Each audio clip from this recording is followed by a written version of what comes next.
have come off for all these guys. Thank you, John. Announce and get back to the game. Chris Moore with 5 points. Here in LA with 534 players. We're down to these 5 right now. Out as well. So the battle of the blinds here. Lafay. Mother of 2. He'll raise with this, makes it 90,000. So. Been playing poker for 30 years though, and believes he's the best player at the. Even though to the flop, and it's a Jack 5 deuce. Both. Glenn checks, and Michael checks right behind him. Into the gonna bet 105,000. Michael Rocco doesn't believe him. He's gonna pay him off. Makes the call, go into the river. And the river card's another 5, 3 of a kind there for Glenn Lafay. Well, Glenn has got 3 5s, loving it. Looks back to make sure he's got them. 150,000 is the bet. Now Michael might think he had some kind of draw in hand on the turn and then missed on the river. May pay him off with the 2 deuces. Wouldn't blame him because his opponent checked the flop. And that's exactly what he's done. Yep, he's going to make that mistake. He is going to call, and Glenn Lafay will take this pot. Can I see him? I turn mine face up. Can I see him? Yes. Glenn says, I want to see the hand. That's something that's not done very often. No. This really aggravates a lot of players, Vince. You lose a pot, and then somebody needles you, wants to see your hand. But I think it's all been caused because Michael called the clock on the Englishman. So I think this whole table is turning against Michael there a little bit. That is definitely a needle. But let's go on to the next hand. Now it's Glenn has a Jack 10. He gets rid of this one. Rocco stayed pretty calm, though, when asked to see his hand. Some players would explode in that spot.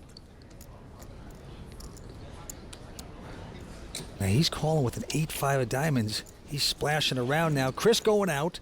Patrick Bruell has made a quick call. He's in the small blind. He's got Jack 6 of diamonds. And now it's on Josh, and he's got Queen 7 of diamonds. And he will say, let's see a flop.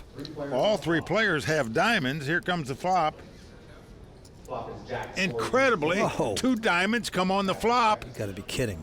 But Patrick has top pair with his flush draw. And he checks it. 80,000. Well, he is looking to check raise, you know that. Josh is going to take the lead here and bet. He's betting 80,000. Rocco with the 4 flush is going to call. Well, Patrick with the jacks and the flush draw is going to hit it a lick, that's for sure, and he does. Makes it 275,000 to go. And Josh going to call with his flush draw. Rocco gets out of the pot. Nice exit for him there. Yeah, it is. He may have put one of these guys on a bigger flush draw than him and just got out, and wisely so. Turns a deuce, pairs the board. And the Frenchman, he's an entertainer, he's an actor in France, a very big star. Well, he sure is a big star. 6 of his albums were #1 in France.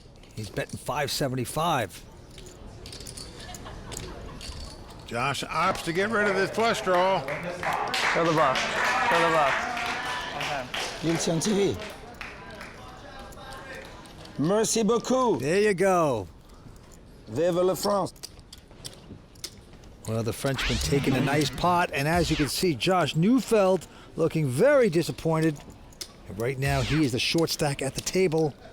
Plus, the price of poker is going up, so he might be looking to make a move soon. The blinds are going up to 25 and 50,000 with a $5,000 ante. Patrick this time looking down at a nothing hand. He'll fold. Josh takes a rest. Glenn Lafay not playing. Michael Rocco, the former chip leader, spinning out of control a little bit. With King 10, will make this call. And right behind him, Chris Moorman with a nothing hand, 9 deuce. Oh, Vince, he is just out to get this guy, out to outplay him. And he is going to raise it right here with a 9 deuce offsuit. As we said, these guys have had bad blood at this final table so far. Maybe all the way getting to this final table, who knows? But one thing about it, they like to spar. 165 to go. It's been called, and here we go with the flop. It's a king 9-3. Kings for Michael Rocco, 9s for Chris Moorman. Rocco is checked. This could spell trouble for Moorman here. He's flopped middle pair, but his opponent's flopped top pair. And Mormon reaching for betting chips. Great bridge player, pool player. 135,000 is the bet. Will Rocco check raise? Nope, he just makes the call here. His king's out in front, going to the turn, 4 of hearts. Well, a very nonchalant card. Changes nothing. Rocco is going to lead out and bet here. We saw him do that earlier at this final table, where he called on the flop and before the flop and then led out on the turn. 315,000. Well, Chris just not buying it. He thinks the guy would have raised him if he had kings. Feels like he might be just making a play. Boy, Rocco has him where he wants him. He's making this call. Chris is behind. Oh, behind no more. Uh-oh. He has made 9s and deuces. Oh, my gosh. A volcano is going to erupt soon here. And I think he's wearing a hat right now. Michael Rocco is continuing to bet. 700,000. He's got to think he's got the best hand. Did you go for a value raise here or just call, Mike? Well, the guy could have 3 threes. You don't know what he's got. You just call. Rocco's going to show king 10 for a pair. He shows kings, and look at this Mormon slow rolling him. 9s and deuces. And Michael Rocco is not believing what he's seeing. This guy raised it before the flop, called him on the turn, and then hit 2 pair on the river to beat him. I'll tell you something. There is trouble in paradise, and it's at the Commerce Casino right now. I started playing poker because I loved it, and I still love it. Like, every day I get up and I can't wait to play poker. Some people say that no one really works harder than me. Even though I've had a lot of success, I just study a lot and play a lot. The most important thing to improving is just to gain experience and just to be in the same situations time and time again. So more and more of those decisions that you have to make in every poker tournament become natural to you. I don't really have any secrets. It's very fearless and aggressive. I play to win, always play to win. And tonight's his night. Chris Moorman, he plays pool, he plays great bridge, he's an online professional. He is making it happen tonight. Well, he's never won a live poker tournament. Got a good shot to do it here tonight. I played with him for a couple days in this tournament and was very impressed with how he plays. All right, on to the next hand. Quick fold by Patrick, and now Josh Neufeld picks up ace-10 of hearts. We'll make it 110,000 to go. No, that's all right. A couple folds around to Chris, who has picked up a pair of 10s again. 110. That was his lucky hand early on when he decimated the chip leader at the time, Michael Rocco. He flopped 10s full in that hand. It's the only hand he's shown down. It's been a big hand, though. He's raised a lot of pots here. These guys just think he's aggressive. He just showed him a 9-deuce offsuit when he raised before the flop. They just don't put him on a hand. He's raising with this, Mike. 280 to go, and now Josh has got a decision because he doesn't have that much left. All in. And Josh is going to go over the top. He's gone all in. And a pretty quick call by Chris Moorman with the 10s. You can't really blame Josh. He hadn't seen all the ace-queens and ace-jacks we've seen. He just seen the guy raising about every pot. Yeah, so right now the Englishman, our chip leader, Chris Moorman, out in front over the young Josh Neufeld from L.A. Everyone on their feet. Well, Chris about a 2-to-1 favorite to win this pot. The flop is 9-4-3, 2 diamonds. 9-4-3, 2 diamonds. Not good for Josh so far. Well, Josh going to have to catch an ace or a deuce and a 5 to make it straight. Here goes the turn. What will it be? A 6 of hearts. Not good for Josh. We are down to the river. Josh Neufeld must catch an ace on the river or he will be our 5th place finisher. Nothing else will do for him. Josh going for the suck out. Let's take a peek. The queen. So there you go. No ace on the river. That's going to do it for the 24-year-old Josh Neufeld, out tonight in 5th place. That's right, Mike. Another one bites the dust. Josh out. Going to take home $264,000. He's over to talk to Matt Savage. Josh, it's your first WPT cash. How did your experience go tonight? Tonight was pretty rough. Got in a lot of tough spots, and Moorman has kind of been abusing me all tournament, so I felt I had to reshove there, and it didn't work out, unfortunately. Do you feel like he's going to finish this? I definitely think he's the best player at the table, and I think he'll probably take it down. All right, congratulations. Thanks a lot, Matt. $264,000? Yeah. That'll go a long way towards starting your future. Thank you. Appreciate it. Back to you, Lynn. So with Josh Neufeld out in 5th place, 4 players remain, all looking to become the next LAPC champion. Stick around for more action from the Commerce Casino. At Club WPT, I get to play as much poker as I like and to win a share of $100,000 in cash and prizes every month, including WPT tournament entries. ClubWPT.com. Never lose a dime playing poker, guaranteed. I'm joined by our club at WPT.com qualifier Jeff Myers from Texas. Congratulations, you won your seat into the LAPC $10,000 seat with all the big boys. That's a pretty big deal. How are you feeling today? Oh, it's fun. I've had a great time. I've met so many new people. I watch them on TV, and it's like I can't believe I'm here playing with them. So what is it about Club WPT that you enjoy? I got into it, just did it for entertainment. Didn't think I had a chance to win a $12,000 prize. It was amazing.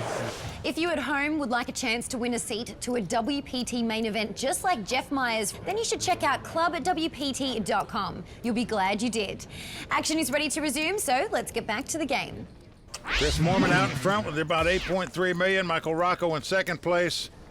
We have a Brit, a Frenchman, and 2 Americans fighting it out for this title. Yeah, with no love lost between Michael Rocco and the Englishman Chris Moorman.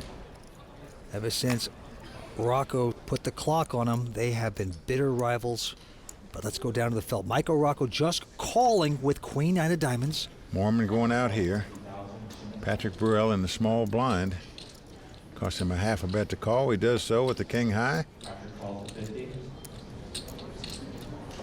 The non-professional Glenn Lafay is going to raise this with just a 10-7. We're surprised you would make a min raise there when 2 guys limped in. They're both going to call. You know that.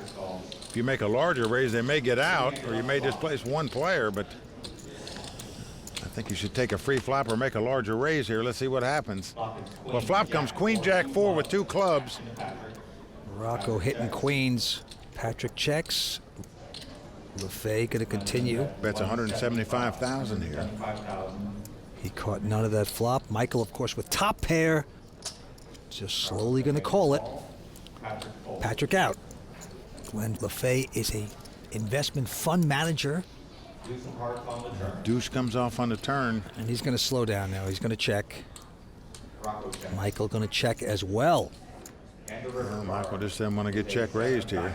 7 of diamonds. That gives Lafay a pair here. And he's got a hand now. So he's going to check. He doesn't have to bluff at it. And now, after that check, Michael's certain he's got the best hand. Yeah, he's putting in 300,000. And Vince, if you're sitting in Glenn's seat, you're thinking, this guy didn't bet the flop. Does he really have a queen or a jack? Maybe he made a draw. Nice hand. That's a good solid laydown. Michael Rocco taking down that pot. By the way, the antes are going up to 10,000. Blinds are 30 and 60. Back on Glenn. Father of 2. And he's going to fold his hand. And Michael Rocco has 2 deuces on the button.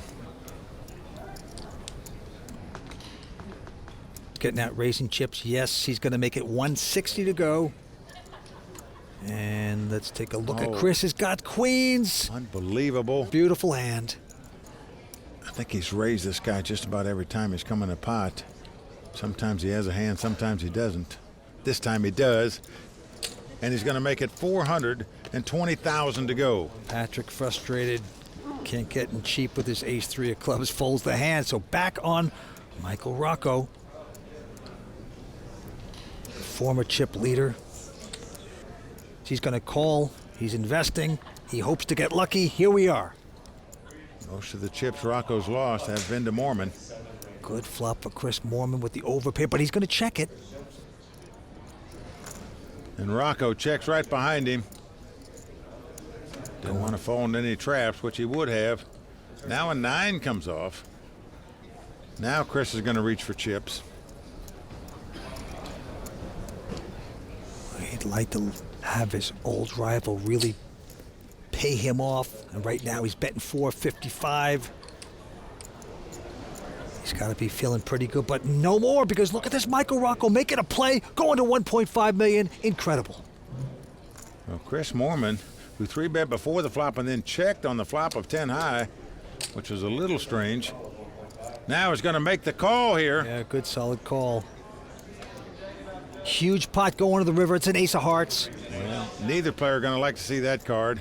Fearful the other guy's got an ace in his hand. Moorman going to check. Now, what do you do if you're Michael? It would take such boldness to continue the larceny. Wow. Just check it down and know that you're probably beat. When you take a stab at another bluff, this takes a lot of bravery to stick those chips in. That's exactly what he's going to do. Wow. And he's put almost all his chips in this pot on a bluff. 2.1 million. This is a very bold bet. And if you're in Mormon seat, this is a very tough call to make, folk.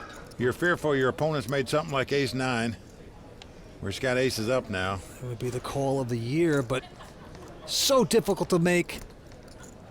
They have to manipulate it on the turn, and now the river. It's going to work for Michael Rocco. What a move! He outplayed him there, no doubt about it. And he is back in a big way. He gave the nod, the signal. I outplayed this guy. He is loving it. And right now, Jeff Madsen, great poker players over at the Monster Bar. I'm inspired to play well just because I really have a passion for the game. I like being good at what I do, and I like being creative at the table. Poker, there's art in it. It's very abstract sometimes. You have to think really quickly and on your toes in poker, just off the top, freestyling. There's not always one right way to play a hand, and that's what being creative is about. Jeff Madsen writing his own playbook here. And it's just about creating new lines and new ways of extracting chips from your opponent. I wear headphones on the table because I love music, and when you're just zoned into your music, you're distracting, you're hearing a little bit from the table, but you're also at the same time heightening your other senses a little bit. Like you might pick up on something very subtle visually, or just a sense you might have. I think there's something to be said for depriving the senses in different ways and experimenting with the tables. This guy is on a whole different level. It's in my DNA to be creative. Poker is one of my creative outlets. Welcome back to the World Poker Tour here at the Commerce Casino in Los Angeles. The battle between Chris Moorman and Michael Rocco has become pretty intense. Call the clock. You're a joke. Okay. Just before the break, we're back at it again in the monster hand of the day. Well, monster hand is right, Vince. Chris picked up pocket queens against Michael's pocket deuces. There were raises back and forth, but an ace on the river slowed Chris down to a halt. It gave Michael the opportunity to turn his hand into a bluff with his not-so-monster pocket deuces, and a $2.1 million bet by Rocco. Chris had to lay down the queens. It propelled Michael back into the chip lead. All right, we are back to four-handed poker at the Commerce Casino, and right now, Michael Rocco, with close to $6.7 million in chips, is the new chip leader. And Vince, he's earned that chip lead by stealing that last pot, betting $2.1 million with the two little ducks. Down to the felt we go. Glenn Lafay, non-professional, money manager in real life, father of two, has picked up ace-10 of clubs, and he will raise this up. 155 to go. Right behind him, Michael Rocco looks down at King 6 offsuit. Feeling very good right now. Finally stole a huge pot off Moorman. And feeling so good, he's going to raise it up with this hand. 3-bet it to $450,000. The Englishman goes away. And Patrick Bruell with a nothing hand and the short stack. Can't call that. So back on Glenn. Well, he's going to call the raise and see a flop here. And here's the flop. The flop is 9-8-4 with two spades. No help to either player. Action on Glenn. He checks. Will Michael make the continuation bet? It looks like he's going to. Wow, 300,000 with nothing. Zip and pip. Glenn plays a lot of poker, but has a real job, a family, and now he's under the big lights, and he's going to fold his hand. Can't blame him. Well, take your hat off to Michael Rocco. He has stolen the last two pots and increases his chip lead. Well, now we're going to take a little break in the action. And, Mike, let's tell our viewers what's been going on the World Poker Tour. Well, Vince, let me tell you, the World Poker Tour has been in action around the globe as we travel to Europe for two WPT national events. Most recently at the Aspers Casino Westfield in Stratford, London, England, and at the Casino Mockenburg Ville in Denmark, where Mette Louise Christensen had a payday of over $500,000 Danish kroner and became the first woman to win a WPT national title. Very exciting. Now back here in North America, we added some names to the Champions Cup at 2 non-televised main events. At the Seminole Casino in Coconut Creek, Florida, the fun and very charismatic James Calderaro took down his first WPT title and over $270,000 for winning the Lucky Hearts Poker Open. And at the Fallsview Casino Resort in Niagara Falls, Canada, Matthew Lapausi took home over $360,000 Canadian dollars for his win at the Fallsview Poker Classic, plus a seat in the season-ending WPT World Championship. Congratulations to all our champions. And if you at home have been wanting to test your luck on poker's biggest stage, then log on to WPT.com for a complete tournament schedule. For now, let's get back to the final table here at the Commerce Casino.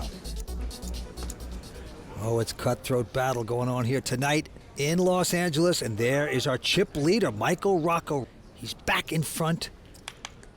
You're right, Vince. He seemed very rattled earlier at this final table, but now he's regained his composure, stolen the last couple pots, in good shape, but here he's going to limp in with the ace-5 of clubs.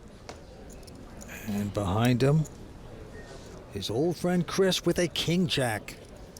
Well, when people limp in front of you, you put them on 8-9 suiteds, 10 jacks. If you have a king-jack, you think you have the best hand. And Mormon must think it because he's getting out raising chips.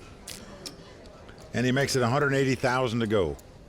Yep, Patrick Bruell hoping to see a hand. Let's take a peek at his cards. Nah. Yeah, he's just not catching any cards at all, Vince. And Patrick is a guy that loves to be in the action, but right now, he's on the outside just watching all the action. Glenn, also with a junk hand, won't play, so back on Michael Rocco. Rocco gonna call the raise, so here we go to the flop. You could feel the tension between them, and the flop is a queen, a 5 deuce. So Rocco's flop middle pair has the best hand with the 2 5s. He's gonna check. Chris raised before the flop, and he looks like he's going to make a continuation bet. Yes, he is. 180. Rocco with middle pair, top kicker, and a backdoor flush draw. Well, as a backdoor wheel draw. He's going to make the call. Give him credit. We're going to the turn. Well, the 7 of spade comes off, so a possible flush out there now. Neither player has a spade in their hand. Rocco is checking. Will Mormon continue to fire with nothing? Well, he is reaching for chips.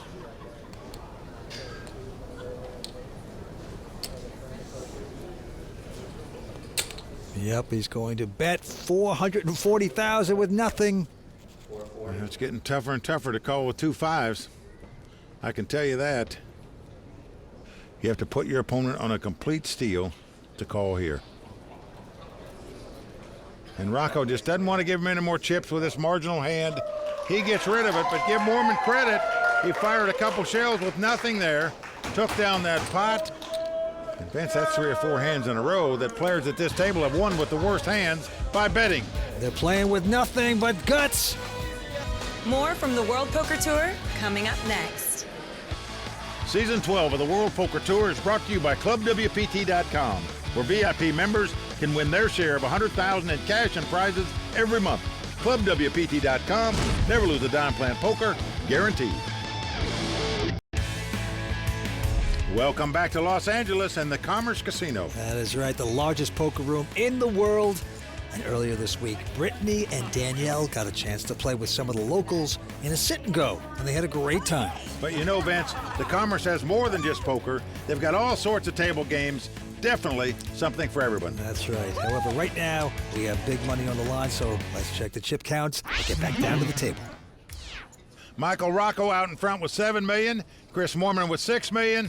Glenn Lafay and Patrick Bruell have about $1.5 million apiece. Everyone enjoying the moment here tonight. And right now, Chris Mormon with a suited connector is going to raise to 135. Patrick going out. Glenn Lafay now next to act. Glenn can't play that. And now our chip leader, Michael Rocco. He's got a queen 9. And of course he will call with that hand. And you just feel how bad these guys want to beat each other, Vince. They are fighting for every pot, stealing pots from each other. Look at this flop, 10, 6, 5, 2 pair for Mormon. An incredible flop for him. But unfortunately for him, Michael didn't hit anything. Yeah. Rocco's going to check. Oh, you play with those little suited connectors. They can do damage when they hit. Disguised hands.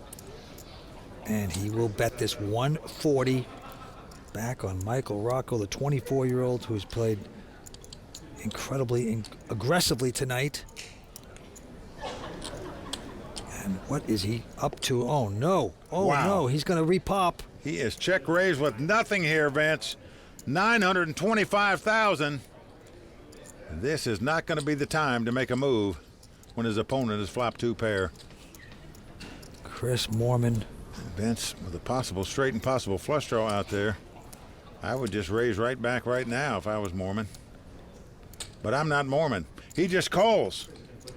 Yes, he does not raise here with 2 pair. Gigantic pop between the 2 chip leaders. We're going to the turn, and it's a 9 of clubs comes off. 3 clubs out there now. Well, not the card that Mormon wanted to see, that's for sure. Rocco, not even hesitating. Looks like he's getting chips out to bet. Well, he's made 2 9s on the turn, and he is going to fire again. 1.7. He is just trying to make a statement here to this guy. I am going to fire and see how you like it. And I can tell you that's the last card Mormon wanted to see. Mormon is going to fold the hand. He's going to fold the 2 pair. Well, if Rocco had a 7-8, he made a straight. If he had clubs, he made a flush. Mormon just afraid that the guy was on a draw and made a hand. Jettisoned his 2 pair, but wow. Well, Vince, one thing's for sure, Michael Rocco exudes confidence. Ego's driven me to this point. I've gotten far because I'm stubborn and I want to win. I've definitely ruined other tournaments in the past. I feel like I've blown a lot of chip leads and just not playing well down the stretch, and I feel like I've gone through a lot of mental growth like in the last year or so, and I'm not like the same person that I was before. So the bluff. I show you if you show me. I would, but I'm gonna win the tournament. I know I'm gonna win. I already won it 3 days ago in my head. Wow, he is a chip leader. He is loaded up with confidence. First time ever at a WPT final table, and by the way, the first time ever for a WPT cash. He got in this tournament on a $225 satellite. Don't forget that. What a parlay he's making. Right now, we're going back down to the table, Glenn. Lafay got about 1-7 left. He's got a queen 10 of hearts, and he has raised it to 205,000. And now Michael Rocco has picked up the real hand. Ace king of hearts. Well, he's won hands with junk. Now he's got a premium hand. He's going to raise it again. 550,000. And Chris has a king queen. And just quietly throws it away like it's nothing. Patrick Bruell. Another hand he'd like to play, but it's 3-bet in front of him again. He's got to throw it away. But the money manager, Glenn, will make this call with his queen 10. And here we go with the flop. It's a queen 4-3. Well, great flop there for Glenn. He's taking the lead with 2 queens. I'm all in. All in. And he says all in. He's going to take the play away from Michael. I'll bet you have to put him on a pair here or hitting a queen, I would think. Or but Rocco's going to make the call. Well, he's got the backdoor flush draw, the backdoor straight draw, and the 2 overcards. Glenn Lafay's tournament life on the line, but he's out in front with 2 queens. Now the money manager from Connecticut in a nice place right now, would love to double up. 6 of diamonds on the turn, so that's good for Glenn. He's still in front with 1 card to go. Michael must catch an ace or a king to win the pot. There's his brother Anthony. Glenn Lafay, the non-professional player, sweating 1 more card, and it's going to work for him. 7 of diamonds on the river. So Glenn slides his chair back under the table. The former equities trader's got more equity in this tournament now. This episode of the World Poker Tour is brought to you in part by DraftKings. If you like poker and sports, then you're going to love daily fantasy sports at DraftKings. Go to DraftKings.com, enter promo code WPT, and start playing today. To be a successful poker player, it's important to have balance in your life. And one laid-back poker pro has it in spades, as we'll see in this edition of Ones to Watch. We're the ones to watch. I'm the guy. If you need something, I got it. Ladies love money too, you know? Sometimes things go your way. I kind of feel like the party anywhere I go. WPT. Athanasios Polychronopoulos. Isn't it Athanasios? Or am I pronouncing it wrong? It's Athanasios Yorgos Polychronopoulos. There's more vowels in there than I think the alphabet. Athanasios is one of the most genuinely cool, good guys in poker. He's into things of a cultured nature, like wine and fashion and traveling. I feel Europeans sometimes, they dress better than Americans. He always looks good at the table. Men should feel comfortable wearing scarves. I think that adds an air of mystery to his persona. Gotta be Greek, right? Is he Greek? Yeah, you can't have that kind of name and not be Greek. My family is from Greece. My mother and father were raised there. They came to the States. They had my sister, they had myself. He bought a restaurant. I started out 11 years old, washing the dishes, and then 13 or 14, I was bussing tables, and then most of the time, I cooked with my father side by side, which was great. Yeah, my father came to New York with nothing, and then all of a sudden he was the owner chef of one of the most successful restaurants in New York, and he worked very hard for it. In poker, you can start out with pretty much nothing and just little by little work your way up. I think that I have taken my work ethic from the restaurant and applied it to poker. One hand at a time. He's a beast. He's totally in tune when he's at the table, paying attention to everything. The kid doesn't even blink, and he wins. He's got 2 bracelets. You can't argue with that. To learn, I wanted to put in the volume and get better and better and better. And the more you play, I mean, the better you get. I think experience is a trait that great players have. Well, I do recognize how hard it is to work in a restaurant. My first paycheck job was as a busboy. So I'm glad to see he's doing so well. You got to respect that, and he's also a great poker player. There he is, having a great time. There's Athanasios, and also man Marvin Rettenmeyer enjoying the moment here tonight. Let's go to the felt. Quick fold, a breather from Michael Rocco. And now Chris Moorman, the Englishman, top online poker player in the world. He's got Jack Deuce. Gonna raise on the button here. 135,000 to go. Patrick out. Now Glenn Lafay, the money manager. He's got a Jack Queen. Well, he is going to make this call. Well, he did well with the Queen 10 a minute ago when he doubled up. That's how he does with the Queen Jack. And the flop is a Queen 7-4. Yeah, Chris has a flush draw. Glenn has top pair. He's got the 2 queens. He checks. Yeah, and the man with the 4 flush, the raise before the flop, will make this continuation bet. Looks like 135. I think Glenn wants to find out where he's at. He is going to raise it to 330,000. Now, will Moorman just call or raise back with the flush draw? He's just going to call. Yep, Moorman hoping to catch a heart. So Glenn knows he's got something, doesn't know what. Not a heart, 5 of diamonds. Glenn's going to check again. And a check raised on the flop, but once Moorman called him, he's going to slow down a little bit. Bet is 450,000. A quick call by Glenn Lafay. So we're going to the river. Well, a 6 of spade comes off, so a 4-card straight on the board. And Glenn checks yet again. And Chris has none of that. Well, Moorman knows the only possibility he has to win this pot is to bet at it. Oh, and he is going to bet it 730,000. He's going to give himself a chance to win it anyway. Scary board to make a call on. I feel like I have you here. You could be in the stratosphere right now, for all I know. And he calls. Okay. Yes. Luck, right? And that's going to send him into space a little bit. Awesome. Thank you. Stay tuned. We'll be right back with more from Los Angeles. Welcome back to the World Poker Tour's coverage of the LAPC at the Commerce Casino. And right now, Tony Dunst is standing by to break down tonight's action in the Raw Deal.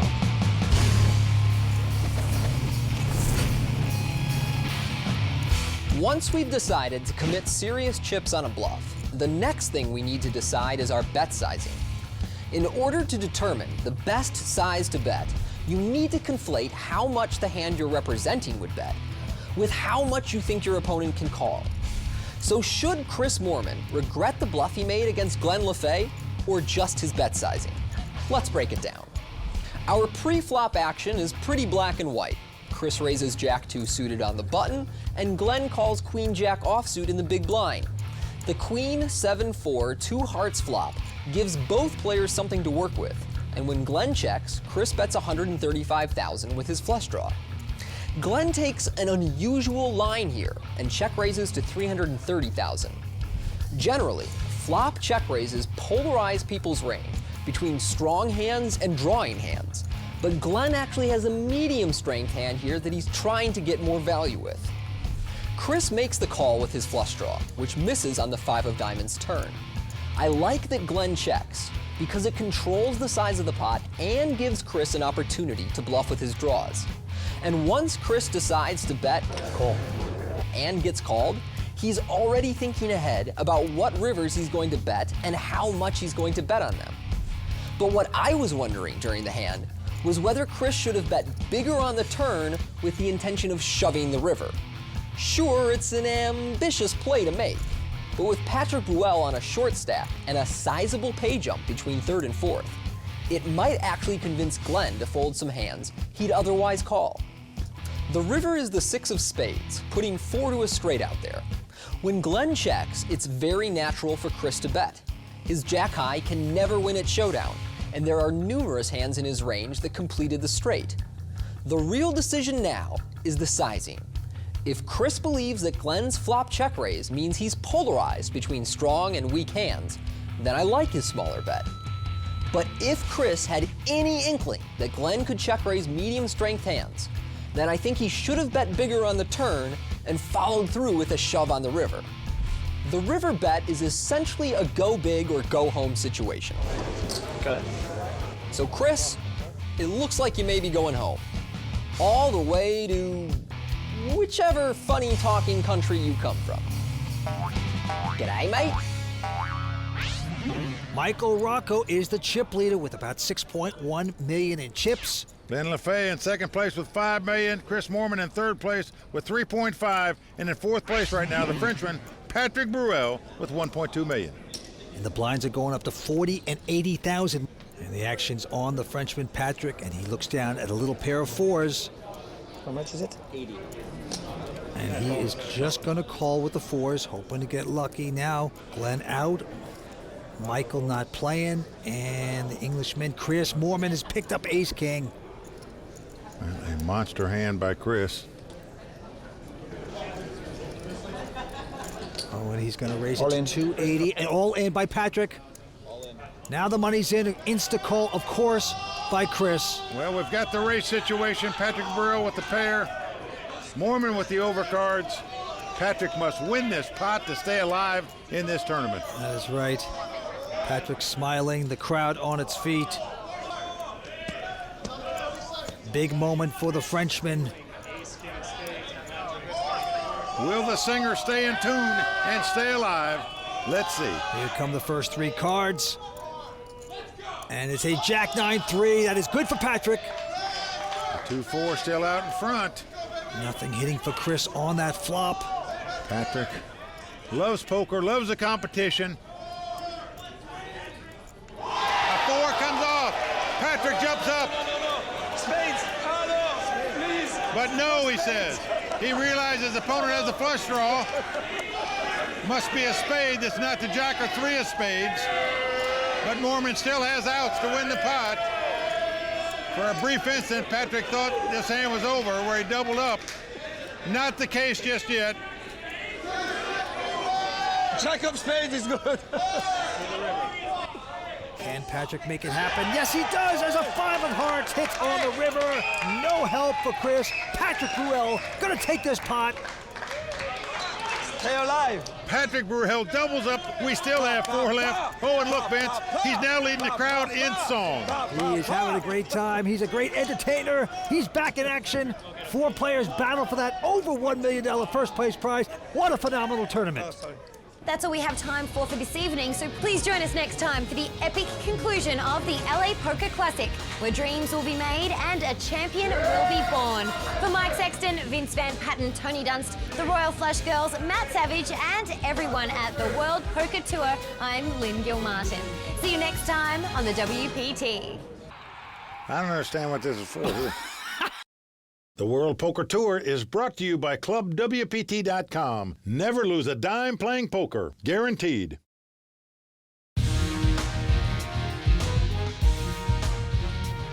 At Commerce Casino, poker stardom is on the line and over $1 million awaits our champion in the thrilling conclusion of the LA Poker Classic. Tonight on the WPT.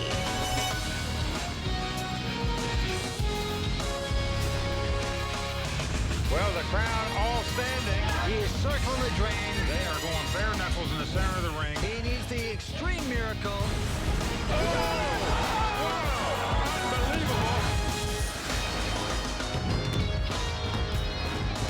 Hi everyone, welcome to the World Poker Tour. I'm Lynn Gilmartin. The LAPC is where many of the greatest heroes in the game have made their mark in WPT history. The likes of Antonio Svendiari, Michael Mizrachi and Phil Ivey all won their first WPT title right here at the Commerce Casino. So who will be the next to join their ranks here in Los Angeles? For more analysis, I'll turn to my esteemed colleagues Mike Sexton and Vince Van Patten. Guys, with the winner's circle now close in sight, what should we look for when play starts back up? Well, Lynn, the ebb and flow of this final table action has been like a roller coaster ride so far. We saw Mike Rocco come to the final table with a big chip lead. Then we saw Chris Moorman from England take a big chip lead. He now sits in 4th place. Everybody else has doubled up. Vince, it's been exciting so far. Well, it's a great event, and the LAPC always is. We're at the Great Commerce Casino, the largest poker room in the world. And you know what? You got to give it to the French guy, Patrick Bruell. He's an entertainer. He has come back. It is wide open. A lot of talent at this table, Lynn. Thanks, guys. The competition is sure to be fierce, so let's check the chip counts and get back to the game. Well, there you see Michael Rocco out in front with 5.9 million. Glenn Lafay in 2nd place with 4.4. Patrick Bruell with 2.9 in 3rd. And Chris Moorman on the bottom in 4th place. Winner going to take home over $1 million. Annie's at 10,000, blinds 40 and 80,000. Action on Chris Moorman, the top online poker player in the world. He folds his hand. Patrick Bruell with an ace-10. Patrick, a legendary singer-actor in France. And he will raise this to $175,000. The family man, Glenn, from Connecticut going out. The chip leader, Michael Rocco, the local 24-year-old. He's got ace-jack. Well, Patrick Bruell lowering the sunglasses here. Michael Rocco got this tournament through a $225 satellite. Now, he's just going to call. So we have ace-jack up against ace-10. Look at this flop for Patrick. Ace-10-3. He has aces and tens. Well, Patrick Bruell has flopped the top 2 pair. Great flop for him. Michael checks. Oh, and Patrick checks right behind him, trying to lure him into a bet here on the turn. And a 10 comes off. Patrick has made 10s full of aces, and his opponent is betting. A dream situation. 300,000 bet into Patrick. Any little discouraged look. He calls it. Gonna try to sucker his man. A king on the river. Let's see if young Michael will keep betting. Yes, he does. Oh, and a nice blocking bet, Vince. There's over $1 million in the pot. He bet 225,000. So it's sort of a defensive bet, hoping your opponent calls you but doesn't raise you. But Patrick has raised it to 825,000. And now Michael Rocco with a problem. I guess you have 2 kings? You have pocket king? Pocket king? Not even close. No parlay anglais, monsieur. Only when I want to. Oh, Vince, I'll tell you the truth. I love that bet by Rocco on the river there. 225,000 into a pot that had $1 million in it. Because he can now get away from that hand with a good laydown, and that's what he did. So Patrick trying to think, geez, wish now I'd have bet on the flop. I might have made a lot more money. So Patrick Bruell now looking good, making a comeback. World Poker Tour is very important for me because very long time ago, I said to the people of France, you should show poker on TV. So I bought the right of WPT and I said, now you got a show, which was really interesting and people loved it. Ouais, enfin bon, il n'a pas la meilleure main au départ, c'est l'autre qui a... And to say the truth, I learned a lot commenting this during 5 years. What did you learn as a commentator that's helping your poker game? I'm not going to tell you. That's a lot of secrets. Mike, they wore matching suits. Well, why don't we wear matching? Because you don't wear a tie, that's why. I would if you match me. All right, back to the action. By the way, Annies are going up to 15,000. Blinds are now 50 and 100. Action on Patrick with a quick fold. Yeah, but 5 years Patrick's been doing our job in France. Glenn Lafay now, the money manager out of Connecticut. He has King 10 of diamonds. He's raising to 230. Into the chip leader, Michael Rocco, who looks down at a Jack 10.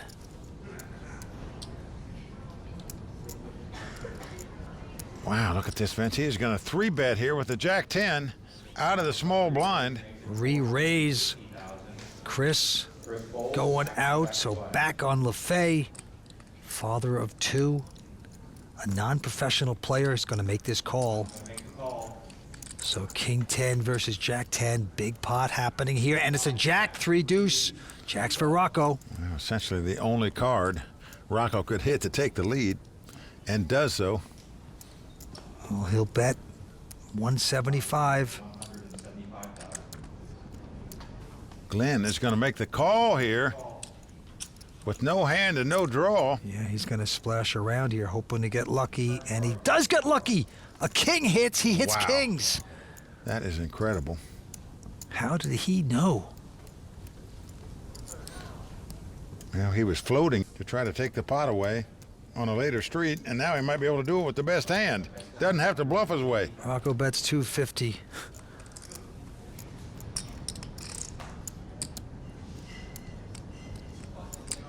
Oh, wow. Glenn's going to reload it.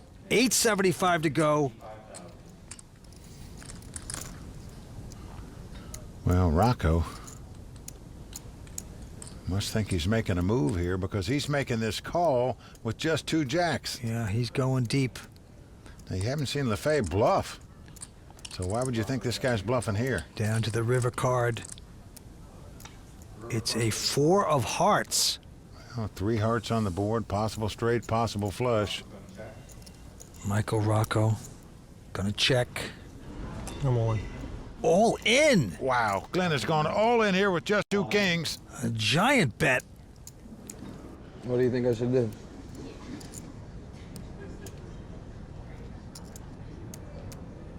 Rocco asking his opponent what to do. Glenn would say call. He knew he had 2 jacks. But a very tough call. Most players are going to lay this down, but no, he's going to call this and pay it off. I'm shocked. Yes. And I'm not sure what I'm more shocked by, the all-in bet by Glenn there with just 2 kings, or the call with the 2 jacks. Oh, if I knew my king was good, I wouldn't have bet so much. And with that hand now, Glenn Lafay is the chip leader. And Patrick Bruell in second place. What a reversal of fortunes here. These 2 guys sitting at the bottom for a long time. The other 2 guys way on top, and now they're in 3rd and 4th place. All right, back down to the felt. Action on Michael Rocco, and he's got to be stunned. He's going to just rest his hand with Queen 9. And now Chris Moorman only has a 6-3 of hearts, but he's got the button, and he'll raise it to 215,000.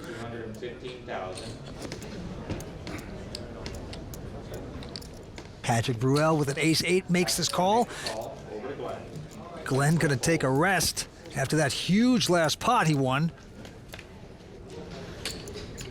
Well, Queen 9-6 comes off. Rocco would have flopped 2 pair. Patrick checks, as does Chris. Oh, a queen on the turn. And Michael Rocco probably not happy since he would have hit a full house had he played. And now Patrick's going to check again. Now Chris now going to lead out in bet, thinks the 6s are good, which in fact they are. Yep, 175 into Patrick. Patrick gonna splash around here. His opponent didn't bet on the flop, so Patrick didn't think he has a pair. Now maybe he just think he's making a move. Going to call him with ace high. Now a 10 comes off. Patrick is now going to lead out and bet 450,000. Now Moorman trying to put all these pieces together, say what is going on? Guy didn't bet the flop, didn't raise me on the turn. All of a sudden he's going to lead out when a 10 hits. Would he really call with a king jack? Or a 7-8? Whoa, Moorman is going to pay him off with 2 6s and win call. this pot, and Patrick is going to be shocked when he sees he got paid off by 2 6s. Folks, that shows you why Moorman is one of the best players in the world. He reads players fantastically. You ain't going to see that in your home game. And there's Maria Ho, fantastic player herself, enjoying the moment tonight. What poker we're seeing as 4 players battle. Back on Patrick. Patrick, you're going to discover, like me and Vince, it's easier in the booth, my friend. A couple folds around to Michael, the former chip leader, and he has picked up the big hand, though. Yes, he's got aces. Nice time to get him.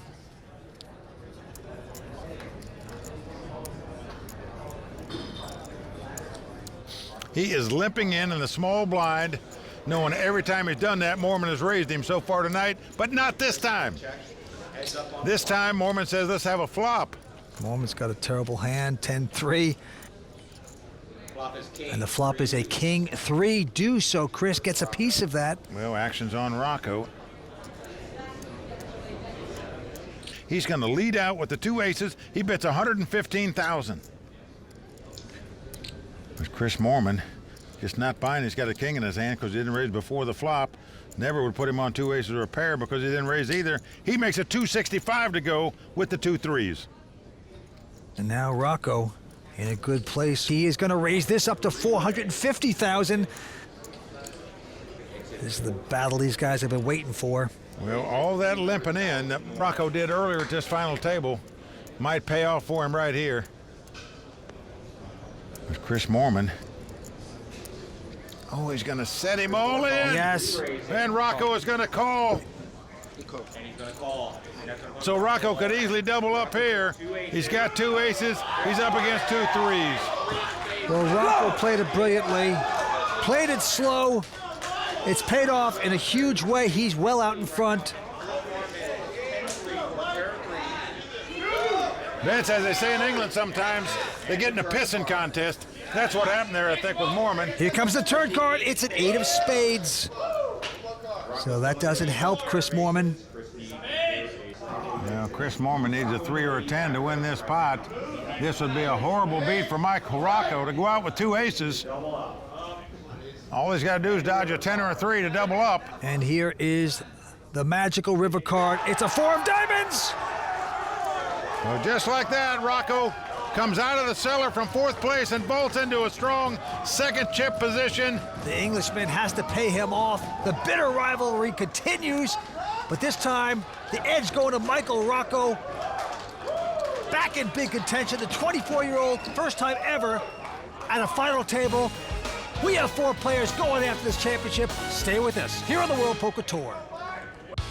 Season 12 of the World Poker Tour is brought to you by ClubWPT.com, where VIP members can win their share of $100,000 in cash and prizes every month. ClubWPT.com. Never lose a dime playing poker, guaranteed. Welcome back to the LA Poker Classic, brought to you by ClubWPT.com. We had over 500 players play this event. Mike Sexton played it, and of course you cashed. Pretty incredible. Well, you know who else also had a lot of fun this week was our Club WPT qualifier, Jeff from Texas. He played the $10,000 event. Didn't make the money, but he played with Negrano, his idol. What's going on, Jeff? Hey, Daniel. Drinking and gambling, huh? Oh, I'm out. He hung out with the Royal Flush Girls. So it does pay to play on ClubWPT.com. You can do the same. Check out ClubWPT.com. Sign up today. Who knows? You can win your share of $100,000 in cash and prizes every month, and maybe win a seat to a WPT event, just like Jeff did. All right, let's get back down to the table. The chip leader, Glenn Lafay. What an upset! A non-professional player. He's out in front with close to $6.4 million in chips. Michael Rocco in second place, Chris Moorman in third, and the Frenchman Patrick Bruell in fourth place right now. Action on Patrick Bruell, and he will throw that hand away. And now the chip leader, Glenn, looks down at a 9-10 offsuit. Well, all of a sudden, he gets the chip lead, and he's going to get spiffy here with a 10-9 offsuit. Bets $230,000. Yeah, he has raised. Michael Rocco, former chip leader, now in second chip positions, got the pair of fours. Not a player like to re-raise with small pairs. He will stick around and call. Chris going out. So 9-10 versus a pair of fours. Yeah, flop comes ace, 8-7. Open-ended straight for Glenn. Well, Michael's going to check. Glenn going to bet the open-ended straight, make the continuation bet. Hope his opponent goes away. Yeah, $355,000. But Michael is not going away. He is going to make this call. Man, I'm sort of baffled by this. Me too. Going to the turn, and Glenn gets lucky. He hits a straight. Makes the best hand possible on the turn. Michael's going to act like he hit the straight. And he's going to lead out and bet $650,000. Glenn Lafay, what a position you're in. I'm all in. And now he says all in. Man, that's a huge overbet there. Yeah, it doesn't want to get outdrawn perhaps on the end, but... All right, Michael, the gig's up. You can throw the fours away. Glenn Lafay taking that pot down. He is playing great for all the non-professionals out there. This is how you do it. I've always been a competitor. I'm on a baseball team in Ridgefield, Connecticut. It's old man baseball, but it's hardball, and we try to keep in good shape to play. I didn't get to play the major leagues for baseball, but that wasn't my fault. I just did not have the ability. But I know this is something that I can be the best in the world at. I'm all in. So that's why I'm here. I want to be the best at poker. Well, you're the best right now, Glenn, that's for sure. 4 players left. Okay. You're well out in front with $7.8 million in chips. Let's see if you can hit the curveball tonight, though, and get it across the wall for the home run. All right, play goes to Michael Rocco. He goes out, and now Chris Moorman has picked up a nice hand, ace, jack of clubs. 28-year-old pro out of England. Also the most successful online tournament player in the world. He's raised to 215. Patrick right behind him with king 8 of clubs will make this call, Mike. And now Glenn also going to stick around with an ace 3. So 3-way action here.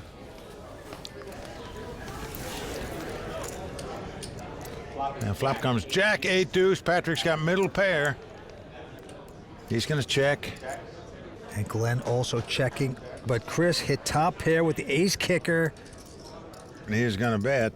Raised before the flop. And he will continue to bet $265. And now Patrick. All in. He is going all in. Wow, he's gone tappy here. Glenn folds. And Chris is going to make the call. Patrick's showing king 8 for a pair of Well, Patrick Bruell's going to need some help here. Otherwise, the Frenchman heading back across the ocean in 4th place. Well, Patrick looking disgusted. But he could still get lucky. Here we go. It's a 9 of clubs. Well, a club won't even help him. No. Because Chris will have a bigger flush. The club comes off. Down to the river. Can Patrick get lucky here? It's a queen. So that's going to do it. It was a pleasure playing with you. Au revoir to the Frenchman, Patrick Bruell, out in 4th place. Vince, he put up a good battle, stayed patient a long time. Oops. Finally ends up going out in 4th place tonight. He's always entertaining to watch. He will take home $332,000. What a player. But it's back to the River Seine for him. But first, he's going to talk to Matt Savage.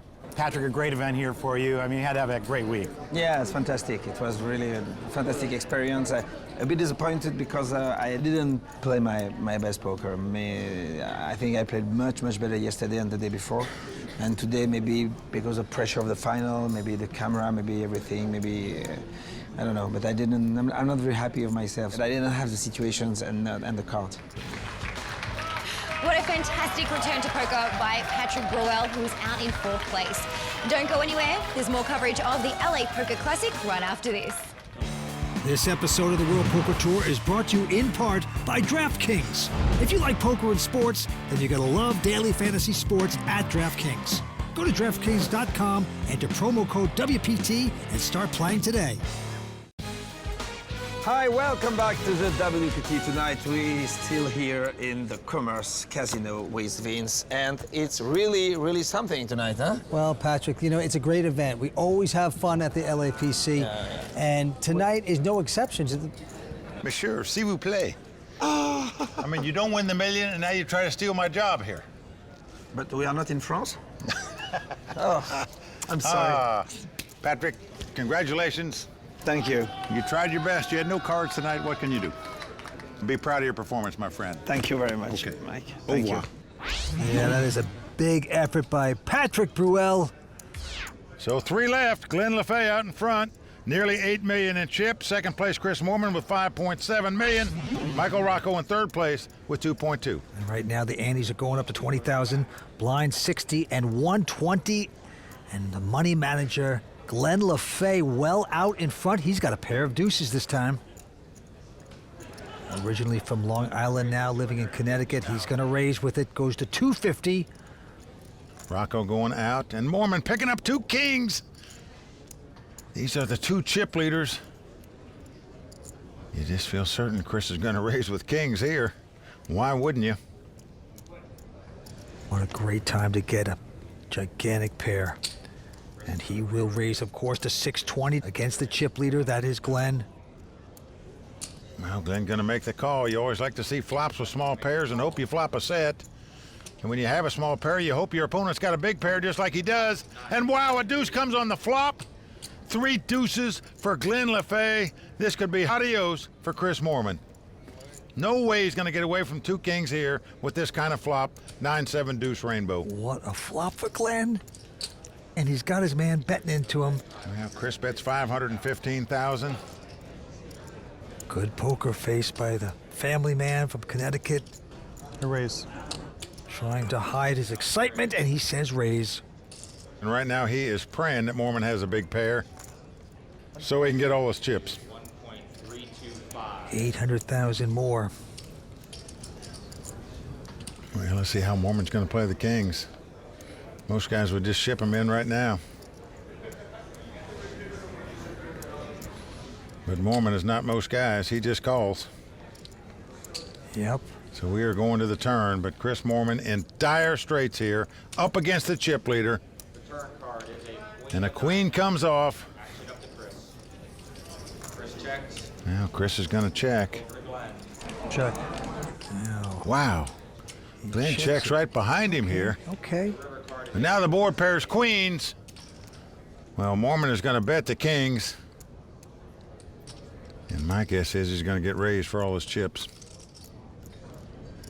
Moorman obviously thinks the 2 kings are the best hand here. Why wouldn't you think that? The way this hand's been played. Oh, man. Chris Moorman's got to bet. He's betting $1.3 million. Well, Glenn Lafay, he acts worried here, Vince. You could definitely have a set, 7s or 9s, deuces. Oh, boy. He's talking himself out of this. Why I'm taking so long with this, I'm sorry. But just getting a bad vibe. He's got deuces full. You got to come back over the top. It's impossible not to raise and bust Chris Moorman here. He will get his money, that's for sure. Heads up, this would be a...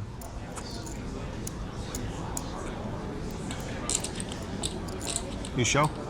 Glenn is taking his time. Well, this is unbelievable. I'm in total shock if he doesn't raise this.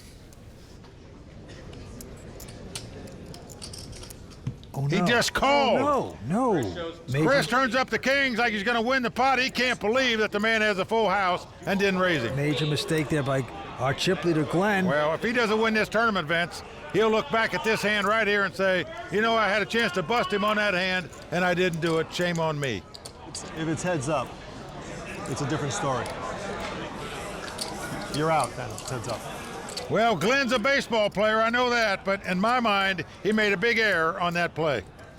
But a big hand there for Glenn, nevertheless. 3 players remain, and Glenn is a big chip leader, over 11 million. He's got the button, he's got momentum. Let's take a look at his cards. Oh, he's got a pretty attractive queen, jack of diamonds. Blinds are 60 and 120 at this point. And he's going to raise here, makes it 325,000 to go. Right behind him, Michael on the short stack with an ace-8.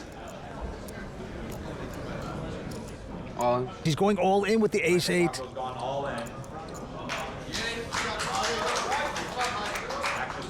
Action over to Chris Moorman. He looks down at 2 10s. He's had this hand about 3 times tonight. All in. And he's going all in. Is he all in too? Wow. Chris Moorman has announced all in. I call. Glenn has made the call with the queen jack of diamonds. Knows if he wins this pot, he'll be our champion. Shows the ace-8. Let's go, baby. Let's end it. Let's end it. He is just risking it all right here. All in. Glenn has both players covered. He understands that even if he loses this pot, he'll have a nice chip lead. Playing heads up in case one of them win it. Everyone on their feet. Here we go with the flop, and it's a jack, king, queen. Wow, a queen and a jack on the flop. He's out in front. But both players have got a straight draw, Vince. Deuce, deuce. Deuce, deuce. Deuce, deuce. Michael Rocco needs a 10.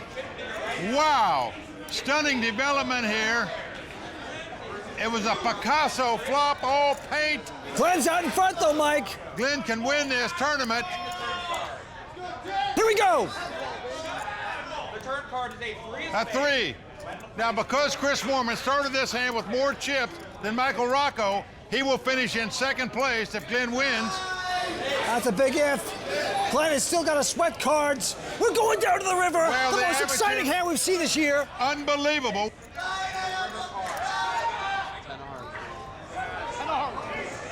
It's an ace! Wow! Unbelievable! Can you believe that? An ace on the river for the ace-high straight for Chris Moorman. Wow, who can believe that? Hey, good game, man. Michael Rocco's out in third place. We are playing heads up for the title. Oh! The miracle draw What a out by card! Chris Moorman on the river. The crowd stunned, Vince. With Mike Rocco, an amazing week, 3rd place finish. Take us through the emotions of the week. I've been as calm as I've ever been, and I thought I was gonna win the whole week, but came up a little short, but I feel pretty good right now. Mike, it seemed like there was a lot of tension there at the table, even yesterday, you know, some battles that you may have had. Is that just poker, or was it personal? It's just poker. Well, that was a stunning finish for Michael Rocco, out in 3rd place. And we are now close to crowning the Season 12 LAPC champion. Will it be Chris Moorman or Glenn Lafay who takes down the title? Find out when we return on the WPT. Welcome back to the Commerce Casino, where heads-up action is about to begin between Chris Moorman and Glenn Lafay. Royal Flush girls Danielle and Brittany are bringing out the money on the line, as well as the special edition pair of Monster 24K headphones to be awarded to tonight's champion. I want the headphones. During the last break, I had the chance to speak with both players. Wow, Chris, after that hand, I mean, what is going through your head coming into heads-up play with a triple up like that? Wow, I'm lost for words, really. Like, you think you've seen it all in poker. Like, I've been playing poker for 8 years online, like most days, so much poker, and just never anything like that in such a big situation is like amazing. And now you are so close to winning your first major live tournament title. What's it going to take? Yeah, so close, but yeah, so far, Glenn's played really well all throughout the tournament, like, especially the final table. And yeah, it's going to be like whoever wins is going to really deserve it. All right, well, very best of luck to you. Thank you. Glenn, you've had your sights set on this title since day one. Have you now proven that you can really sit with the best? Yeah, I mean, I validated what I felt and what I knew. I guess now it's been validated, but I felt it all along. Absolutely, and now you're going into heads up with one of the most dangerous players in poker. What are your emotions about coming into heads up play? No, he's definitely a great player. He's definitely a great player. I don't know about dangerous, because I'm dangerous, but I'll play every hand the best I can and win. You certainly have proven your danger. Very best of luck. Yeah, thank you. Thank you. Well, Vince, this is just classic in my mind. You've got a 40-year-old amateur player, a businessman, Glenn Lafay, from Ridgefield, Connecticut, up against one of the truly top professional players in the world. Yep, let's see what happens. $25,000 ante, 75, 150 are the blinds. Here we go. 300. How good is Mormon running right now, picking up 2 queens right here on the first hand of heads-up play. Pretty amazing. He's going to raise to 300. Glenn with just a 9-6 will stick around, makes the call. He's going to defend, but he better hit a lot. And the flop is a 10-6-4. Well, he hit middle pair. That might get him in trouble, though. Yep, he has 6s. He checks into Chris. Chris is going to get out the chips again. Yeah, 250. And as a player, you know the guy's going to make a continuation bet with that flop no matter what he's got. What do you do with middle pair here? I call. Well, you call if you're Glenn. That's what he's doing. Going to the turn. It's a 7 of clubs. And this gives Glenn a straight draw, as well as his pair. Oh, he's going to come out to bet. He leads out and bets $650,000. And a quick call by Mormon. And Glenn has taken notice of that, I can assure you. Now a jack comes off, 3 clubs out there. Glenn didn't hit, he checks. Mormon now going to bet to 1 pair, even though the possible straight and flush is out there. Chris bets $975,000. And Glenn wisely gives it up, and Mormon extends his chip lead. All right, there you see Chris Mormon taking down the pot, feeling very confident. And why wouldn't he, after taking down the monster hand of the day? Well, monster hand is right. Let's go, baby. Let's end it. Let's end it. In a 3-way all-in, Chris faced elimination, as did Michael Rocco. And Glenn Lafay flopped 2 pair. Yes! A blank came on the turn. Glenn was 1 card away from a remarkable double elimination and the victory. But an ace on the river gave Chris the straight, the win in the hand. It sent Michael Rocco home in 3rd place, and it gave Chris's fans a huge cause for celebration. So Chris Mormon looks down at ace-9. And he just limps in on the button with ace-high. A little peculiar.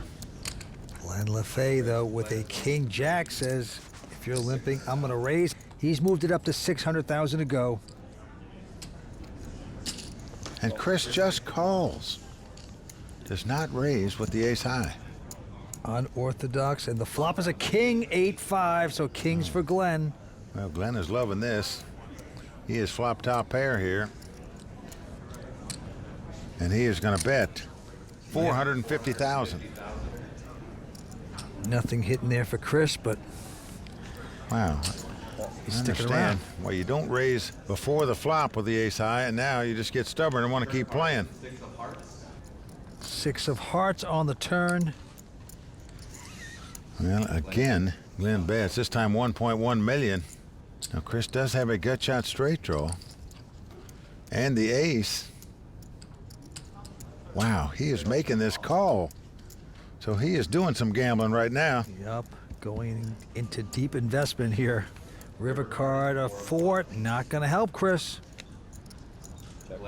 Well, Glenn checks the 2 kings. Chris Moorman, who's just had an ace high all along in this hand, apparently is now going to try to represent that he made a straight on the river here. And 2.7 million is the bet. Oh, gonna try to steal this against Glenn. Well, all of a sudden your 2 kings shrink up. Remember, the guy called you on the flop, he called you on the turn. King 7 of hearts makes sense. Doesn't do me any good.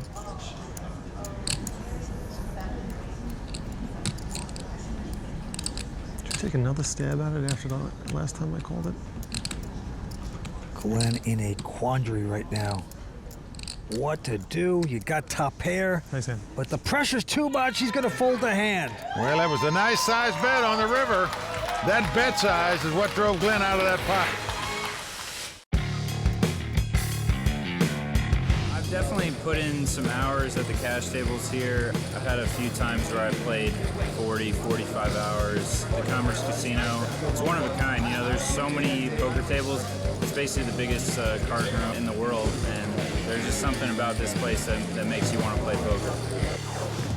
Well, Jason's right. Poker players love it here because they have all kinds of cash games and limits, as well as fantastic tournaments. All right, the heads-up battle continues here, and the blinds are going up to 1 and 200. Action on Chris Moorman. Well, Chris with a 6-1 chip lead right now. And he's going to make it, wow, 400 with just a Jack 6. I'm all in. All in? Wait, hold your seat, because Glenn has gone all in with an 8-6. And Chris will muck the hand. Glenn on kamikaze mode with just an 8-6. Well, bold play by Glenn, but he's down 6-1 in chip count. Feel like he's got to make something happen. He did it there. All right, Glenn, this time picking up a nice hand, though. Ace, queen of spades. And he's going to limp in, just calling, hoping to get a raise by Chris. How much you playing? 1.8 million. Chris has got just a queen 5. I'm all in. Call. Yep, Glenn set him up, and it's going to work. Well, Glenn did right there by limping in. He got Chris to move all in, has him dominated now. It's ace-queen versus queen 5. So Chris Moorman is going to have to get very lucky to win this pot. A great opportunity for Glenn Lafay to double up. Absolutely. Kind of broke anyway. A queen 7-4. Glenn Lafay looking pretty. Hitting top pair. Well, Chris is going to have to catch a 5 or 2 runners to make a flush or a straight. Otherwise, Glenn Lafay is going to double up. Well, an 8 comes off. Possible straight out there. Chris can now catch a 5 or a 6 to win this pot. Win the pot and win the tournament. It would be over. The Englishman would be $1 million richer, but not to be. 10 of hearts on the river. So Glenn Lafay doubles up to tighten up this match. Let's play some cards. I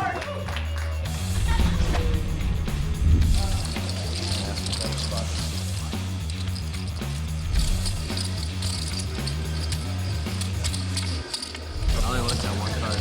I believe it was the queen. No. I just shoot. You can guys.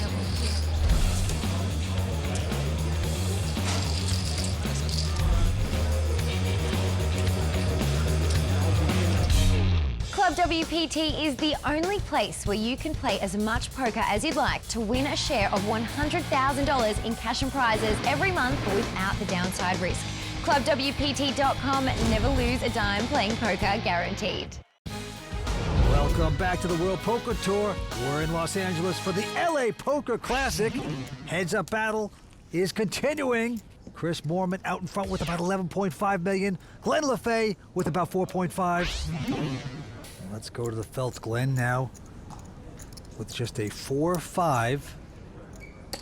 And he will limp in. And now Chris has picked up the weapons of mass destruction, the pair of aces. Notice how calm he stays with 2 aces. But he's going to raise it here. Makes it $600,000 to go. I call. And Glenn is going to look at a flop. Glenn needs to get lucky. He's up against a giant hand, and the flop is a 6-7 jack. That gives it open-ended straight draw to Glenn. Yeah, that could spell possible trouble because Chris is going nowhere with these aces. I don't care what the guy bets. Well, Chris is gonna bet 525. I'm all in. All in. Cool. All in. And now Glenn is gonna pop it over the top, all It in. does go all in, the snap call by Mormon. And so Glenn Lafay is gonna have to get lucky to stay alive in this tournament. Needs a 3 or an 8 to make a straight. 2 running cards of a combination of a 5 or a 4 would do it for him as well, but he needs help, and he needs it now. You get a 2-outer, I'm just asking for an 8-outer. This could be it, Mike. What an event we've seen so far. Going to the turn. Well, everybody on their feet. Will the Bullets stand up? So far, so good. The ace is out in front still. Chris Mormon has got to dodge a 3 or an 8 on the river. If so, he'll be the LAPC champion. It'll be his first live poker championship that he's ever won. He wants it badly. It's coming down to the last card. One time. It's a 5, there it is. 5 of diamonds. Chris Mormon has done it, Bets. He has taken this title, and as you can see, he is very thankful.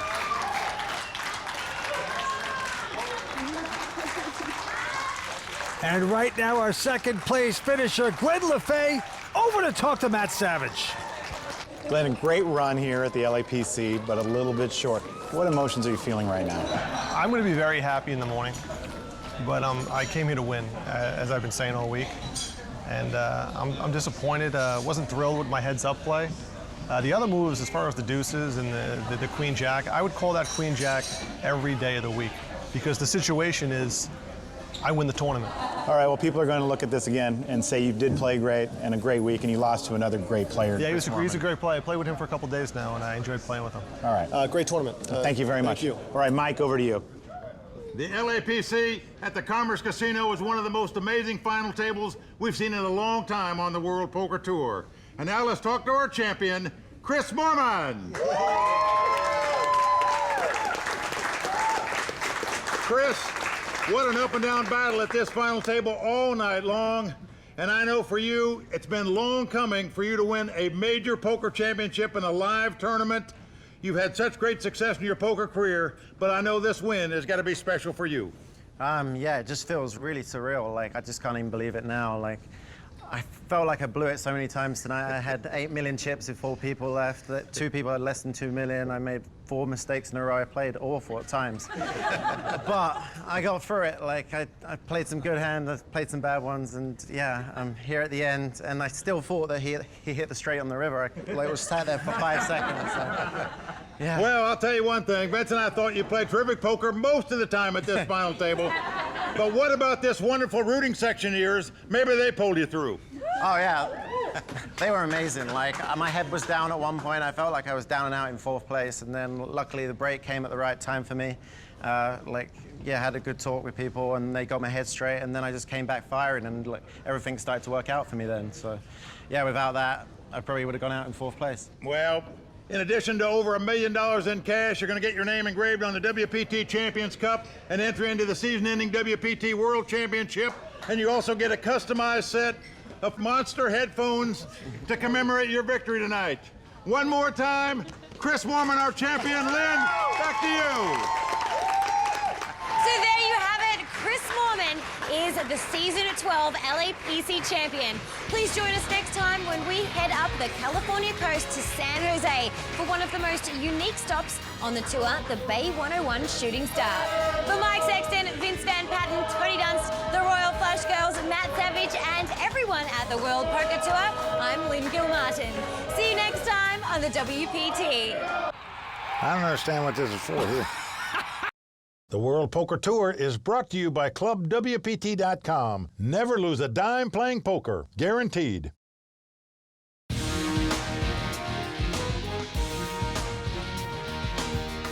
All the fish are gone in San Jose, and the Sharks look to take down poker riches. The Season 12 Bay 101 Shooting Star begins now, tonight on the WPT.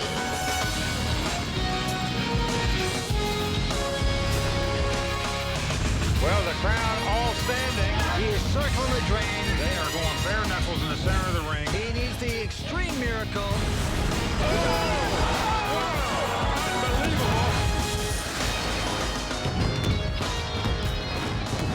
Good evening, everyone. I'm Lynn Gilmartin, and welcome to the WPT's coverage of the Bay 101 Shooting Star. Now, this is truly one of the most unique events on the tour, as players get to take aim at their favourite pros who have a bounty on their back and come with a $2,500 reward. This season, players flock to Northern California in record numbers, willing to bear it all, hunt some bounties, and be crowned the newest WPT champion. In San Jose, California, poker's brightest descended on Bay 101 once again to take down the elusive top prize for this season's Shooting Star tournament, and of course, to meet their adoring fans. Good luck, bro. She's quite popular, huh? But their true mission at hand, stay clear of the merciless bounty hunters who were on the prowl to reap the $2,500 cash reward for busting a shooting star. Last year they got me early in this tournament, so I got to redeem myself. I got to run deep. It's always a little extra tough when you got this bullseye on your neck, but I love it. The bounty aspect creates like a totally different sort of atmosphere, you know? Because when you get short stacked and you're a bounty, they're like sharks. I'm looking to eat you. First-time bounty and season 12 ones to watch, Lonnie Harwood was enjoying the perks of her newfound fame. A lot of people are giving me congrats, and I've never had anyone ask for my autograph before, so it's kind of cool. And Luscious Lon got right to work, showing why she was on the short list of this year's bounties. Just doubled up. Queens versus Ace King versus Ace King. Early double-ups were fashionable as fellow shooting star Todd Brunson hit a full house. I really didn't give any kind of a credit. I knew he was going to call what he did. Though luck wasn't on everyone's side, with poker pro Joseph Chong busting prematurely in level 4. Oh, good. Not one for messy exits, Joseph calmly took to the Twitterverse. Actress and bounty Jennifer Tilly found herself walking a tightrope, going all in against another lady at the table, Mimi Lou. Holding 2 spades, Jen landed a flush on the turn to double up. And just a table's length away, Jennifer's boyfriend and WPT champion Phil Locke found himself treading similar waters, going all in with pocket queens against pocket tens. The turn and river were blanks, and Phil's queens held strong. But just moments later, They got me. the couple's fate was sealed, with Phil busting first and Jennifer following suit just seconds later. I kind of busted myself. It's not like I was a target. It's like I went all in with a substandard hand because I wanted to go home with Phil and have a little nap. And many more bounties said goodbye on day 1A, including Joe Hashem, who was knocked out by fellow pro Justin Zaki. It feels good, and the first time he got lucky with a chop, and then I got lucky to wake up with kings right there. Since players were allowed one re-entry, Joe hopped right back into the field, looking to take down his own list of bounties. Antonio would be just, it would be like I won the tournament if I busted him. Of course, it wasn't all downhill, as many notables hit their stride throughout the day. Decent day. Had a bad start. Lost off half my stack. Went smoothly from there. How nice is his haircut, though? Look at that. At the end of the day, it was Giorgio Medici taking home a $10,000 prize as the end-of-day chip leader. It's the first time here at Bay 101 and the first time that I'm the chip leader on the World Poker Tour. Other notables on the leaderboard were WPT Montreal runner-up Mukul Pahuja, Champions Club member Sean Buchanan, and Season 11 ones to watch Jason Kuhn, each with well over 100,000 in chips. With the start of a new day, a fresh batch of shooting stars took the floor at Bay 101 on day 1B to prove they have what it takes. UFC announcer and bounty Bruce Buffer joined tournament director Matt Savage and the Royal Flush Girls to get things started. Let's shuffle up and deal! The field saw a massive turnout, including plenty of new players, along with some returning players looking to take a second shot. Action got underway quickly, and recent 5-diamond champion and bounty Dan Smith quadrupled up his short stack after flopping a full house, aces over kings. against Adam Guy's diamond flush. Went through the starting still. Unfortunately, shooting star Galen Hall didn't find the same success, getting eliminated in just the third level. All right. Jennifer Tilley felt the pain of an early exit yet again. I knocked myself out with my cleverness. This time, she was comforted by another Phil who helped soften the blow. Another player getting the short end of the stick was local legend and first-time bounty, Pat Flyin' Lyons. Gross. This is so gross. All in on the flop with bottom two pair, Pat was stung by Champions Club member Jonathan Little, who surprised the Bay Area native, flopping a giant hand of his own, top two pair. That depressed me, and I went out and reloaded. After a solid showing at LAPC, amateur Candace Collins made her way to Bay 101, getting the opportunity to sit with the always confident Will the Thrill Fiella. Her or her? I don't know, but ain't any of these, none of them. Season 10 ones to watch Ebony Kenny found a new lease on life. Oh my gosh, I want a pot! This is awesome! Many players would make a splash, while others could not find their way through to day 2. Rivers and Dew. The day's end was not a friendly one for Alan Kessler, who could not complete his flush against Season 11 Bulgara Poker Open champion Ben Habnet. Ben savoured the victory, along with the $2,500 bounty reward. Thanks, Alan Kessler. Please.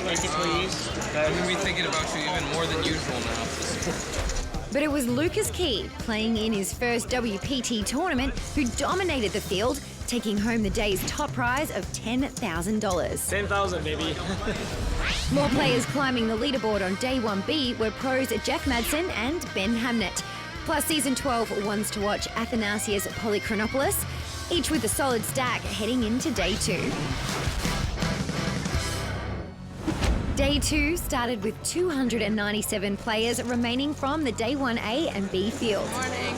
And Season 11 Player of the Year Matt Solsberg was ready to get down to business. Got a fun table today.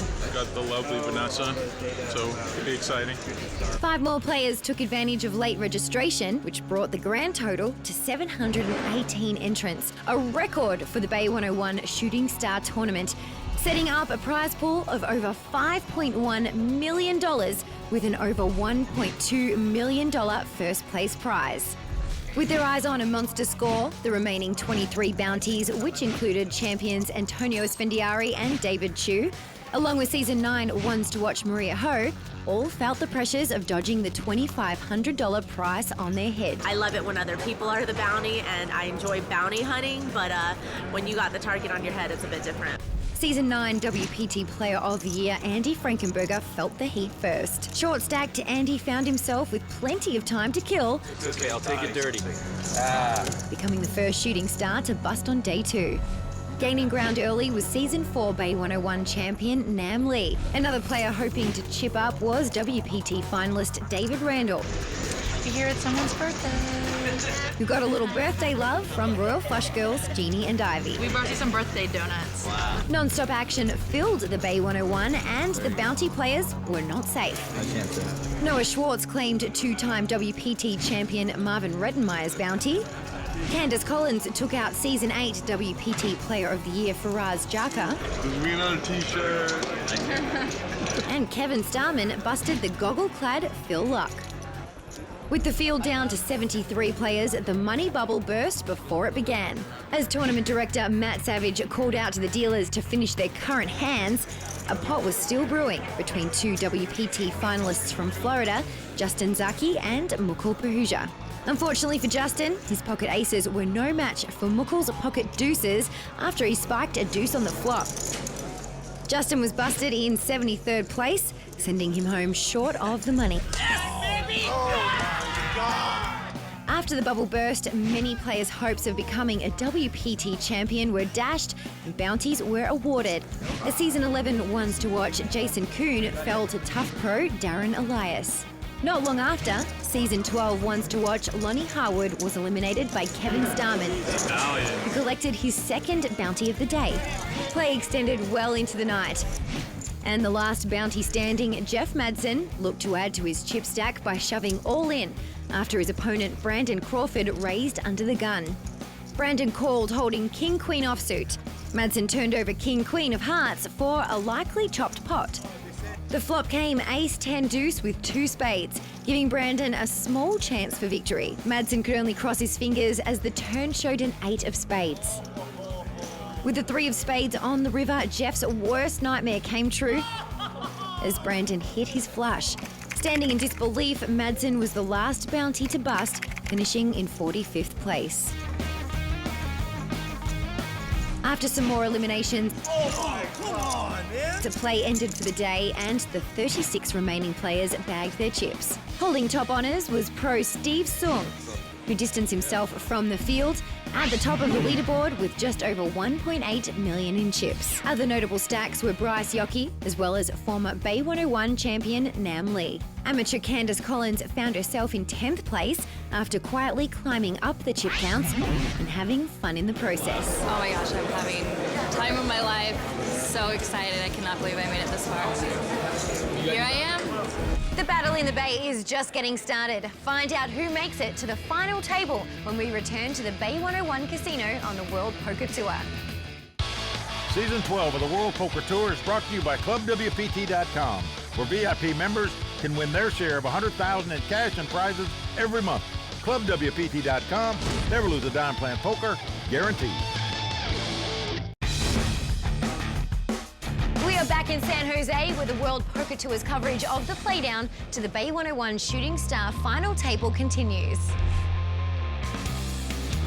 Day 3 saw the final 36 players begin 6-handed play. I'm going to fold my way to the final table. As they fought for a seat at the televised WPT final table. WPT champion Jonathan Little was making monster-sized predictions as action got underway. Justin Young's crazy, so he's going to raise. I'm going to go all in a lot. That's going to be it. And within minutes, his prophecy came true as he doubled up after going all in pre-flop, getting a call from Justin. With spectators starting to fill the rail, local celeb Pat Lyons was sent home in 33rd place. Queen away from being back in the game. As the field continued to shrink, it was Season 4 Bay 101 champion Nam Lee who saw his chip stack start to grow, winning pot after pot to pass the 1 million chip mark. But others weren't as fortunate. WPT champion Ben Hamnet, Justin Young, and newcomer Candace Collins hit the rail. You can never be 100% happy unless you win it, but I am super proud of myself that I made it this far. Following them out the door were 2 more WPT champions, Jonathan Little falling in 13th place and Eric Hirschler in 12th place. WPT Montreal runner-up Mukul Bahuja then started to dominate the felt, busting Bryce Yockey in 11th place and kept putting pressure on the competition. Then, in a huge hand, David Randall and Sean Suller got to the river on a low board, showing 3 fours. Sean moved all in, and David tanked for a bit before making the call. Sean turned over pocket aces for a full house. Nice hand. David mucked his hand and was sent home in 9th place. Dylan Wilkerson, who finished runner-up at this season's WPT Fallsview Poker Classic, was determined to make another final table and got into a raising war with Day 2 chip leader Steve Sung. Dylan 6-bet shoved with ace-king and was called by Steve holding 10s. Racing for his tournament life, Dylan paired his ace on the flop, sending the massive pile of chips his way. Now, in a downward tailspin, Steve Sung fell to California pro Garrett Greer in 8th place. And the remaining players were down to 1 table, needing only 1 more knockout to reach the final 6. Season 12 5-diamond finalist Sean Suller raised under the gun, and both Herbie Montalbano and Garrett Greer called from the blinds. The flop came Jack 8-7 with 2 diamonds. Herbie moved all in with a pair and a gut shot straight draw. Garrett folded, and Sean made the call with a set of jacks. Finding no help on the turn or river, Herbie fell to Sean's hand, missing out on the final table as he was eliminated in 7th place. With 4 exciting days of poker now completed, the Bay 101 Shooting Star final table was set with a Cash Game Pro, a SoCal Poker Pro, 3 Season 12 WPT finalists, and a former Shooting Star champ, all looking to get their name engraved on the WPT Champions Cup. What a tremendous lineup of players we have. And right now, I'll turn to the WPT's very own Mike Sexton and Vince Van Patten for more analysis on the game. Now, Mike, Namley made his mark on the poker scene when he won this very tournament 8 seasons ago. Rate his chances of taking down a second Bay 101 Shooting Star title tonight. Well, Lynn, I love the way Namley plays poker, and I especially love his demeanor at the table. Without a doubt, the guy is one of the calmest, coolest, and most collected guys out on tour. Now, if Nam wins tonight, he also becomes the answer to a trivia question, because he'll be the first player in WPT history to win the same event twice. Now, having said all that, he's got a couple problems. Number one, he's starting out in 5th chip position. And number two, this is a very tough final table. 3 other guys at this table are in serious contention for the Season 12 WPT Player of the Year honors. So, Lynn, it's not going to be easy for Nam. He's capable, but going to have his hands full tonight. And Vince, how tough is the makeup of this table? Well, Lynn, I'll tell you something. These guys are tougher than my ex-wife's pot roast. Believe me, they are also great players, and they're all on a big rush. They are super talented, and it will be a very, very exciting final table, believe me. And right now, the great Namley is talking to Executive Tournament Director Matt Savage. Thanks, Vince. Nam, you won this tournament 8 seasons ago, right here at Bay 101. What would it mean for you to win again tonight? It would mean a lot. I mean, last time I was here 8 years ago was a long time. Well, 8 is a lucky number in some cultures, so we'll hope that 8 is lucky for you tonight. One title every 8 years, I'll take it. All right. Lynn, back to you. Thanks, Matt. So, who will bask in poker glory here at Bay 101? The cards are set to fly, so let's send it back to Mike and Vince for the call of the game. Well, here we go. Final table about to get underway. Muckle Pahuja out in front with $6.4 million. Dylan Wilkerson in second place with $5.8 million. Big money on the line tonight. That's what they're playing for. The winner tonight takes home over $1,256,000. All right, let's get started. Andy's a 5,000, blinds are 25 and 50. Action on James Carroll. He's got an ace-deuce, won't play that. Muckle Pahuja not going to play. Action on Nam Lee, who won this event 8 years ago, trying to win it again. He is going to raise it up in the cutoff position, 110,000. Garrett Greer now with a pair of 9s with the button. He's the short stack tonight. On. And he's going all in. Yep. Garrett has moved all in from the button. Now Sean Suller from Hawaii can't play that. Dylan goes back to Nam. Dylan out as well. Back to Nam Lee, one of the most respected players out on tour. He's going to let it go. So Garrett Greer, the 28-year-old from Newport Beach, California, taking down that pot. Known as GG, went to UCLA. Unfortunately, he was paralyzed in a pool accident. Actually broke his neck. Was in a coma for 3 days. He's been playing poker for 10 years. Oh, there you see Ryan Reese. Won the main event of the World Series of Poker last year. In the house tonight, rooting on his buddy Garrett Greer. All right, on to the next hand. Namley with a big hand, ace-king. We'll raise to 110 to go. Garrett Greer and Sean Suller out. Over to Dylan Wilkerson, San Mateo, California. He's out. James Carroll gone. Back to Muckle Pahuja, our chip leader, looks down at a king 10. Muckle's been a pro for 3 years, a former financial analyst for a couple years, majored in finance at Penn State. A very bright guy. Looks at a flop here that might not be so bright for him. King, queen, deuce. He's got top pair, but he's out kicked. Namley, of course, with the ace-king. Gonna bet 125. And Muckle gonna make the call. Going to the turn. It's a 6 of hearts. 3 hearts on the board. Muckle checks. He's got top pair with the king of hearts. And Nam Lee checks right behind him. And a 4th heart on the board now as the jack of hearts comes off. Muckle with the flush now has the best hand. Get running hearts to make a flush. He is reaching for chips, 245,000. Nam has got to be hating that right now. Doesn't have a heart. Flop the top pair with the ace kicker. This is very frustrating. But can he get away from it? Yes, he does. Nice lay down. Tough luck he lost that pot, but Muckle Pahuja, our chip leader, increases his chip lead. We're just getting started here in San Jose at the Bay 101. We're coming back for more on the World Poker Tour. This episode of the... I'm a lot more prepared, and I want to put my name on that Champions Cup. I think you have to be competitive in this world. The game is always evolving and changing, and you have to really want to win. And if you're not competitive and you don't really have that spark, you might become complacent and you can't win with that mentality. I think my personality and my poker game are 100% different.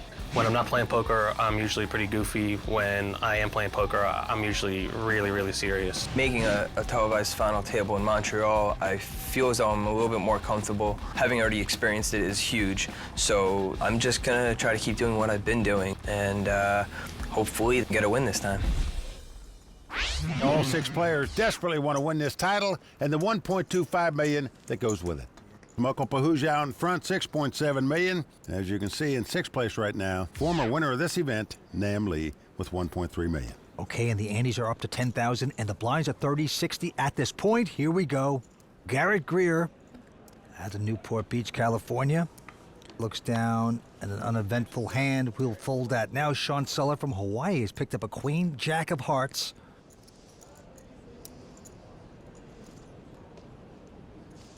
He likes it, he'll raise it. Makes it 150 to go. Dylan Wilkerson out. James gonna go out as well. Round 2, the chip leader, Muckle, and he's got a pair of 8s. He's got that mid pair. What do you do with them? Guy raised in front of you, it's your turn. Do you re-raise? Do you just call and see a flop? Let's see what Muckle does.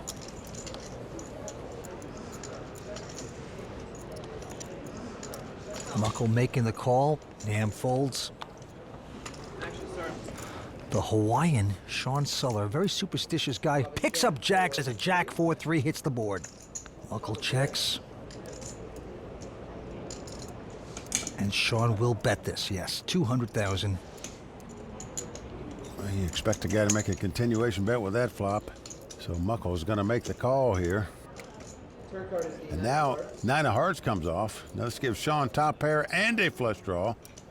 Again, Muckle checks. Wow, surprisingly, Sean checks that hand on the turn. River cards are 4 pairing the board. Muckle's gonna check. You're now gonna bet your jacks for sure. Feeling certain that they're good. Yeah, he's betting 275. And that's the way this hand was played. I don't see how Muckle can get away from 2 8s here. You just can't imagine your opponent is going to check top pair on the turn.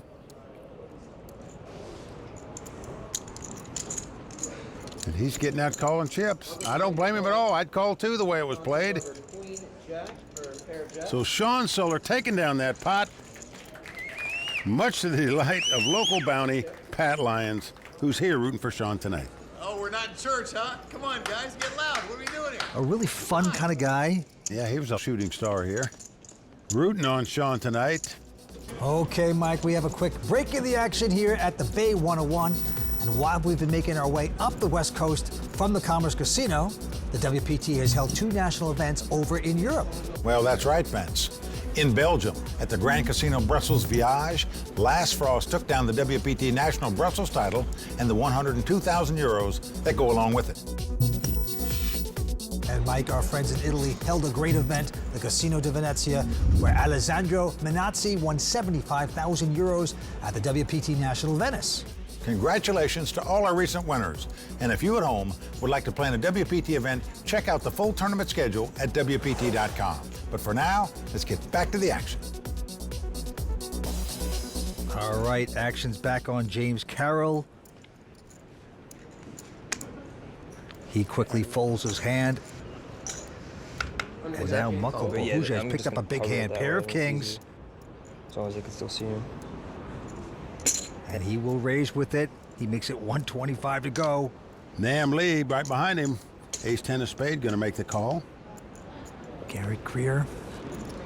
Yes, I can remember when Nam was one of the young pups out here on tour. He's 33, the oldest player at this table. Yeah, that's a good point. All right, all folding behind him. So 2 decent hands. Kings versus ace-10 of spades, and the flop is a 5-4-3. Action on Muckle. He is going to lead out and bet 175,000. Nam Lee With the 2 over cards, the backdoor flush draw, the gut shot straight draw, going to make the call. And the turn card is an 8 of clubs. And Muckle saying, well, he called me on the flop. Maybe he'll call me again. Muckle gonna bet again. With the overpair, 285,000. Hamley's had enough. He'll fold the hand. So Muckle Pahuja from Coconut Creek, Florida, extends his chip lead right here tonight as 6 players remain. Stay tuned. We'll be right back with more from the Bay 101 Shooting Star. Are you looking for a fun, exciting place to play poker online? Then check out clubwpt.com. Enjoy all the poker that you want for free. Clubwpt.com. Never lose a dime playing poker guaranteed. I like the club because of the fact that you just pay a monthly fee, so you don't have to worry about losing a lot of cash. And then they've got nice prizes, and I happen to win this one where I got my entry fee paid in plus expenses to attend this tournament. I'm ahead of the game already. Chuck Ignatowski from Toledo, Ohio, really enjoyed his time here at Bay 101 thanks to Club WPT. And if you at home are itching to win a seat to a WPT main event and the chance to compete with your poker heroes, then check out clubwpt.com. Looks like action is starting back up here at Bay 101, so I'll send it down to Mike and Vince for the call of the game. Muckle Pahuja still out in front with 6.7 million. Dylan Wilkerson in second place with about 6 million. And Nam Lee in 6th place right now. Needs to make a move if he wants to win a second title in this event. All right, a quick fold by Garrett and also Sean Sullard. There's Dylan Wilkerson has picked up the weapons of mass destruction, the pair of aces. Well, that's shown great pace so far at this final table. This is what he's been waiting on. 2, and he fires out 130,000. James Carroll behind him with a pair of 8s. And he's got the mid pair, just going to call with him. Muckle Pahuja with the suited connectors out of the small blind is going to make the call. And look at this. Nam Lee going to join the party with the ace. We have 4-way action here. What a party. There you see Dylan's eyebrows raised up. Going to play against one guy when you have a big pair, not necessarily 3. Wow, what a pot. Up is a 9-9 deuce. Check and Nam. Now Dylan. Oh, surprisingly, he's going to check that. And James Carroll going to get the chips out with the 8s. He thinks he might be in front. He is wrong, but that's a 240,000 bet. 2 folds now. Wilkerson. Just going to call with the 2 aces. Very interesting. We're going to go to the turn. It is a 7 of clubs. Doesn't change much. Well, again, Dylan checking the aces. He's checking them. He's fearful that his opponent flopped 3 9s. And James is going to bet again. And he's really going to be fearful as his opponent fires out again on the turn. This time, 380,000.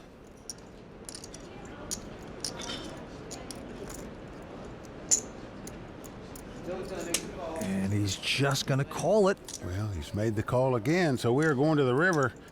Huge pot, over $1.8 million in this pot right now, and an ace on the river. Dylan Wilkerson has aces full. He is so happy right now. He is just hoping his opponent's got a 9 and will fire again. Dylan is checked, trying to trap again.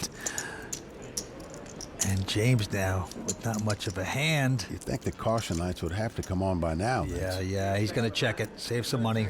Wow. Oh, just okie dokie aces full. That's all his opponent's got. We just sick of a shot of 9, right? Yeah. Too good if you showed a 9. Yeah, right. All right, we have a new chip leader now. It is Dylan Wilkerson. Thanks to the monster hand of the day. And when you pick up aces, that is a monster hand. Even though he started with the 2 aces, he was fearful that one of his opponents might have flopped 3 9s. So he slowed down a bit. James fired with his 2 8s on the flop. He fired again on the turn. Wisely checked on the river, suspecting Dylan held the monster hand of the day, which he did, aces full. Okay, there you see Dylan Wilkerson out in front with about 7 million. Muckle Pahuja in second place, 6.5 million. In 6th place right now. Very short on chips. Doesn't even have 10 times the big blind. Nam Lee. first act, Muckle fold. Okay, Muckle with a quick fold. Nam Lee not playing. And Garrett Greer now with a pair of eights. Quite a player. This time he's got another wired pair. How will he play it? 120. Makes the men raise to 120 with the 2 eights. Sean going away. Dylan Wilkerson now with a pair of nines. Dylan Wilkerson, I think, has played the best out of anybody I've seen in this tournament so far. I feel like he personally has owned me this tournament. He's played pretty flawlessly, in my opinion. Well, he could own you again right here. He's got you out-pipped. 2 nines versus 2 eights. Dylan's going to raise it to $305,000. Well, James Carroll in a big blind, a intriguing hand. I'm sure he'd like to see a flop with, but not going to spend 3-bet in front of him. He's got King, Queen of Hearts. He's 27 years old from Massachusetts. He's going to fold this hand, though. So back around to Garrett. All in. And he's going to shove all in. Garrett has moved all in. Good luck. He's gone all in and called here. Well, Garrett thrilled to make this TV final table because he finished 7th on the TV bubble last year at the LAPC. Yeah. He finished 8th this season at Legends. He's come close. He's made it here, but now in dire straits with 2 eights against 2 nines. Oh, boy, we got a good showdown here. If the snowmen melt, Garrett Greer will be our 6th place finisher. He is a big dog right now. Can Garrett get lucky? Here's the flop. Not there. Jack 6-4 hits. He's going to have to hit an 8 or 2 runners to make a straight. Otherwise, Garrett Greer is going to be out in 6th place. Big turn card for the chip leader, Dylan, and it's a 9 of diamonds. It's over. Well, a 9 comes off. That means Garrett Greer is drawing dead. No card can come off or he'll win the pot. So that's going to do it for Garrett Greer. He's going to be our 6th place finisher. That is right, Mike. Garrett Greer, he's been cashing a lot lately. A fine player from Newport Beach. He's going to go back to the beach, take it home $174,000. Over to talk to Matt Savage. Garrett, I knew it was your goal to make a WPT final table, and you made it. Did it live up to expectations? I mean, I'm very happy that I made the final table, but it hurts, man. You know, I came back and made nothing more than what I was guaranteed. You know, I've gotten an 8th, a 7th, and a 6th, so I guess bank on 5th next time, guys. All right, congratulations, Garrett. I appreciate it, man. Lynn, back to you. With Garrett Greer out in 6th place, we still have 5 players vying for one spot on the WPT Champions Cup. Find out who's got what it takes when we return on the WPT. Welcome back to San Jose and the action-packed Bay 101 Shooting Star. The game is ready to start back up, so let's send it over to Mike Sexton and Vince Van Patten for the call of the action. 5 players going after it tonight. Dylan Wilkerson is the chip leader with about close to $8.5 million in chips. Annie's are still $10,000, but the blinds are going up to $40,000 and $80,000, Mike. Reaching crunch time here. The winner taking home over $1.25 million tonight. Action on Muckle Pahuja. He looks down at a Jack 10. He's going to open the pot here for $170,000. Likes to play a lot of hands. He has raised now Nam Lee. On the short stack, he has an ace and a 10. The extreme short stack, Vince. Well, I got 7 big blinds. He's just making the call here. Just can't believe he's not moving in with this hand. Sean going out, as does the chip leader, and James Carroll not going to play. So finally Nam in front here. Ace 10 versus Jack 10, and we are a flopping. And the flop is a great one for Nam Lee. Ace, ace, queen. Now Muckle is going to check his gut shot straight draw. No continuation bet. And now will Nam bet it, or will he play it slow? Look at this. He's not betting the whole thing. $160,000 is the bet. Talking about nursing a short stack. Namli's on my left in the 1 seat. He's extremely experienced player, so he's definitely going to be a threat. Hopefully he's not able to double up and get a bigger stack. Muckle's going to release that hand. Muckle not going to double him up there. Well, you see Nam's brother, Alan, in the house here tonight. But you know, all Nam Lee's brothers and sisters play poker. I won this event 8 years ago. I was kind of like, whoa, it's been 8 years. I've been playing poker this long. Aces and 7s are going to win this pot. He has done it. I think I've grown in a way where before it was just all poker. I eat, sleep, breathe poker, you know? Winning's it's highly addictive. I think I want it more than anybody at the table. It's kind of like life on the fast lane now for me. I love the game. It still means a lot to me. Now I'm at a point in my life where I'm trying to find a balance. But right now it's just all fun. Not as stressful as it used to be, where it was win it or nothing. Now I'm just happy to be at the final six. Anything from here is a plus.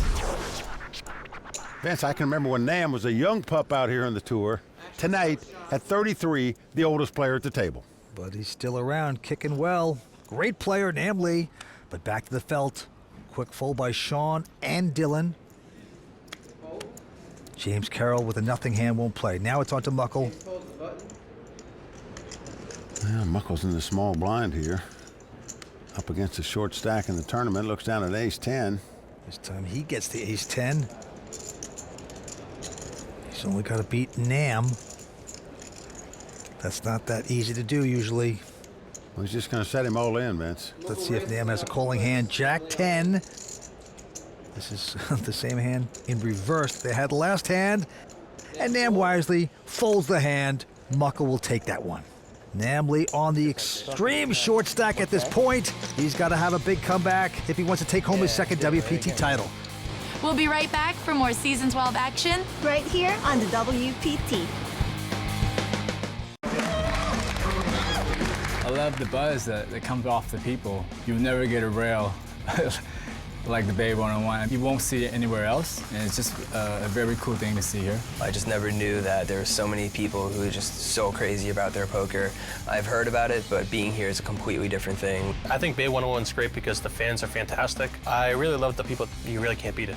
I really love Bay 101. It's really exhilarating to feel the energy and the love feel from this crowd. And then on top of that, you have a fantastically run series from top to bottom. You really can't ask for much more.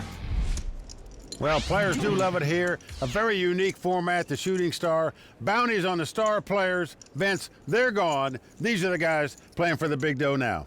5 players playing for a title tonight at over $1.2 million. Let's go down to the felt. Dylan Wilkerson, our chip leader at this point, looks at an ace-5. Keeping me honest.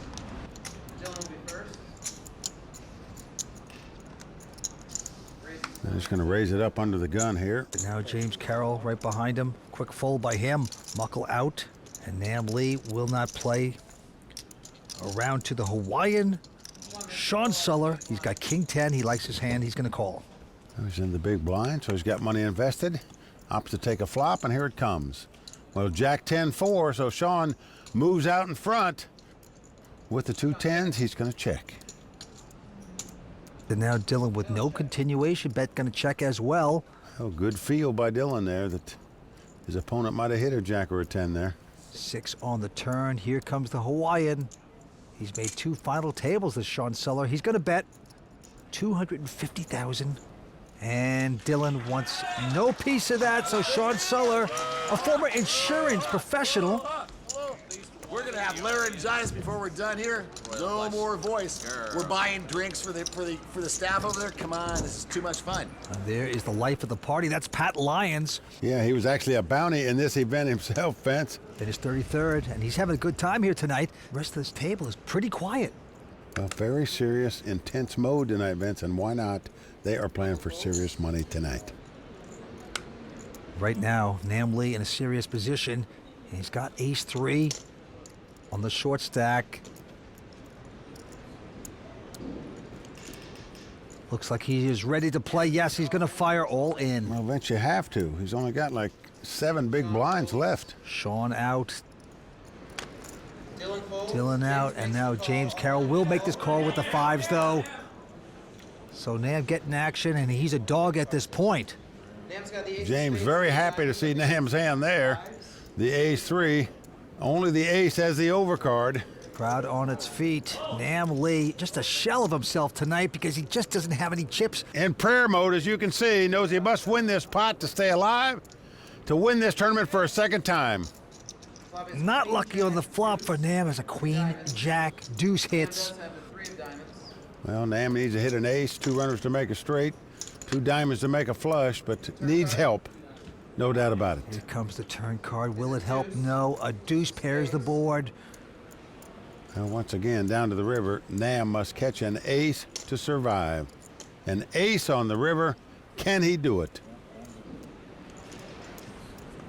Can Nam get lucky? No, it's a 10 of clubs on the river. Wrap it up for our WPT champion, Nam Lee.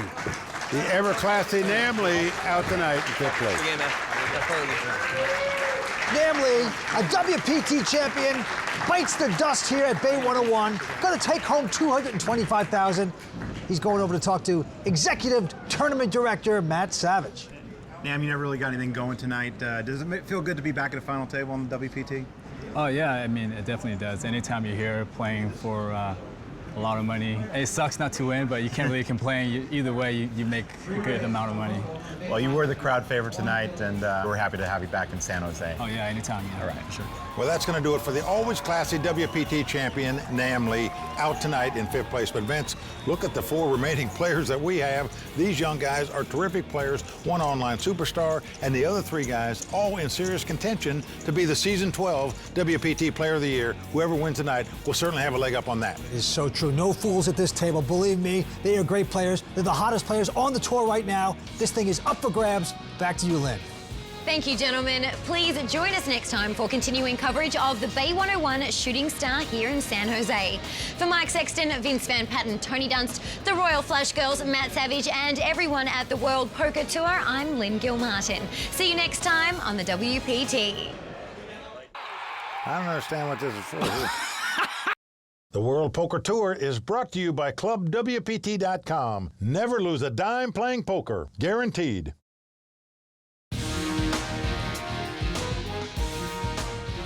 Poker riches are on the horizon as we await to crown the newest king of the Bay.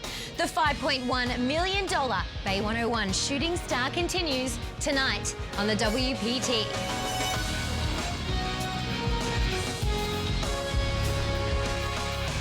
Well, the crowd all standing. He is circling the drain.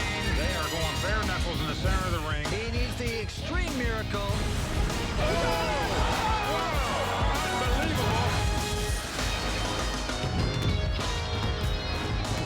Hi everyone and welcome to the World Poker Tour. I'm Lynn Gilmartin. Year after year, the lively atmosphere and huge prize pools attract poker masses to the Bay 101 Shooting Star. This season's $7,500 buy-in drew its largest field to date, 718 entries, which created a record prize pool, and with over $1.2 million going to the champion, all of our remaining players surely have their eyes on the big score. For now, let's check in with Mike Sexton and Vince Van Patten to see what we've got in store for tonight's final table. Guys, set the stage for us. Well, Lynn, you're right. We have 4 great young players left fighting it out for this title.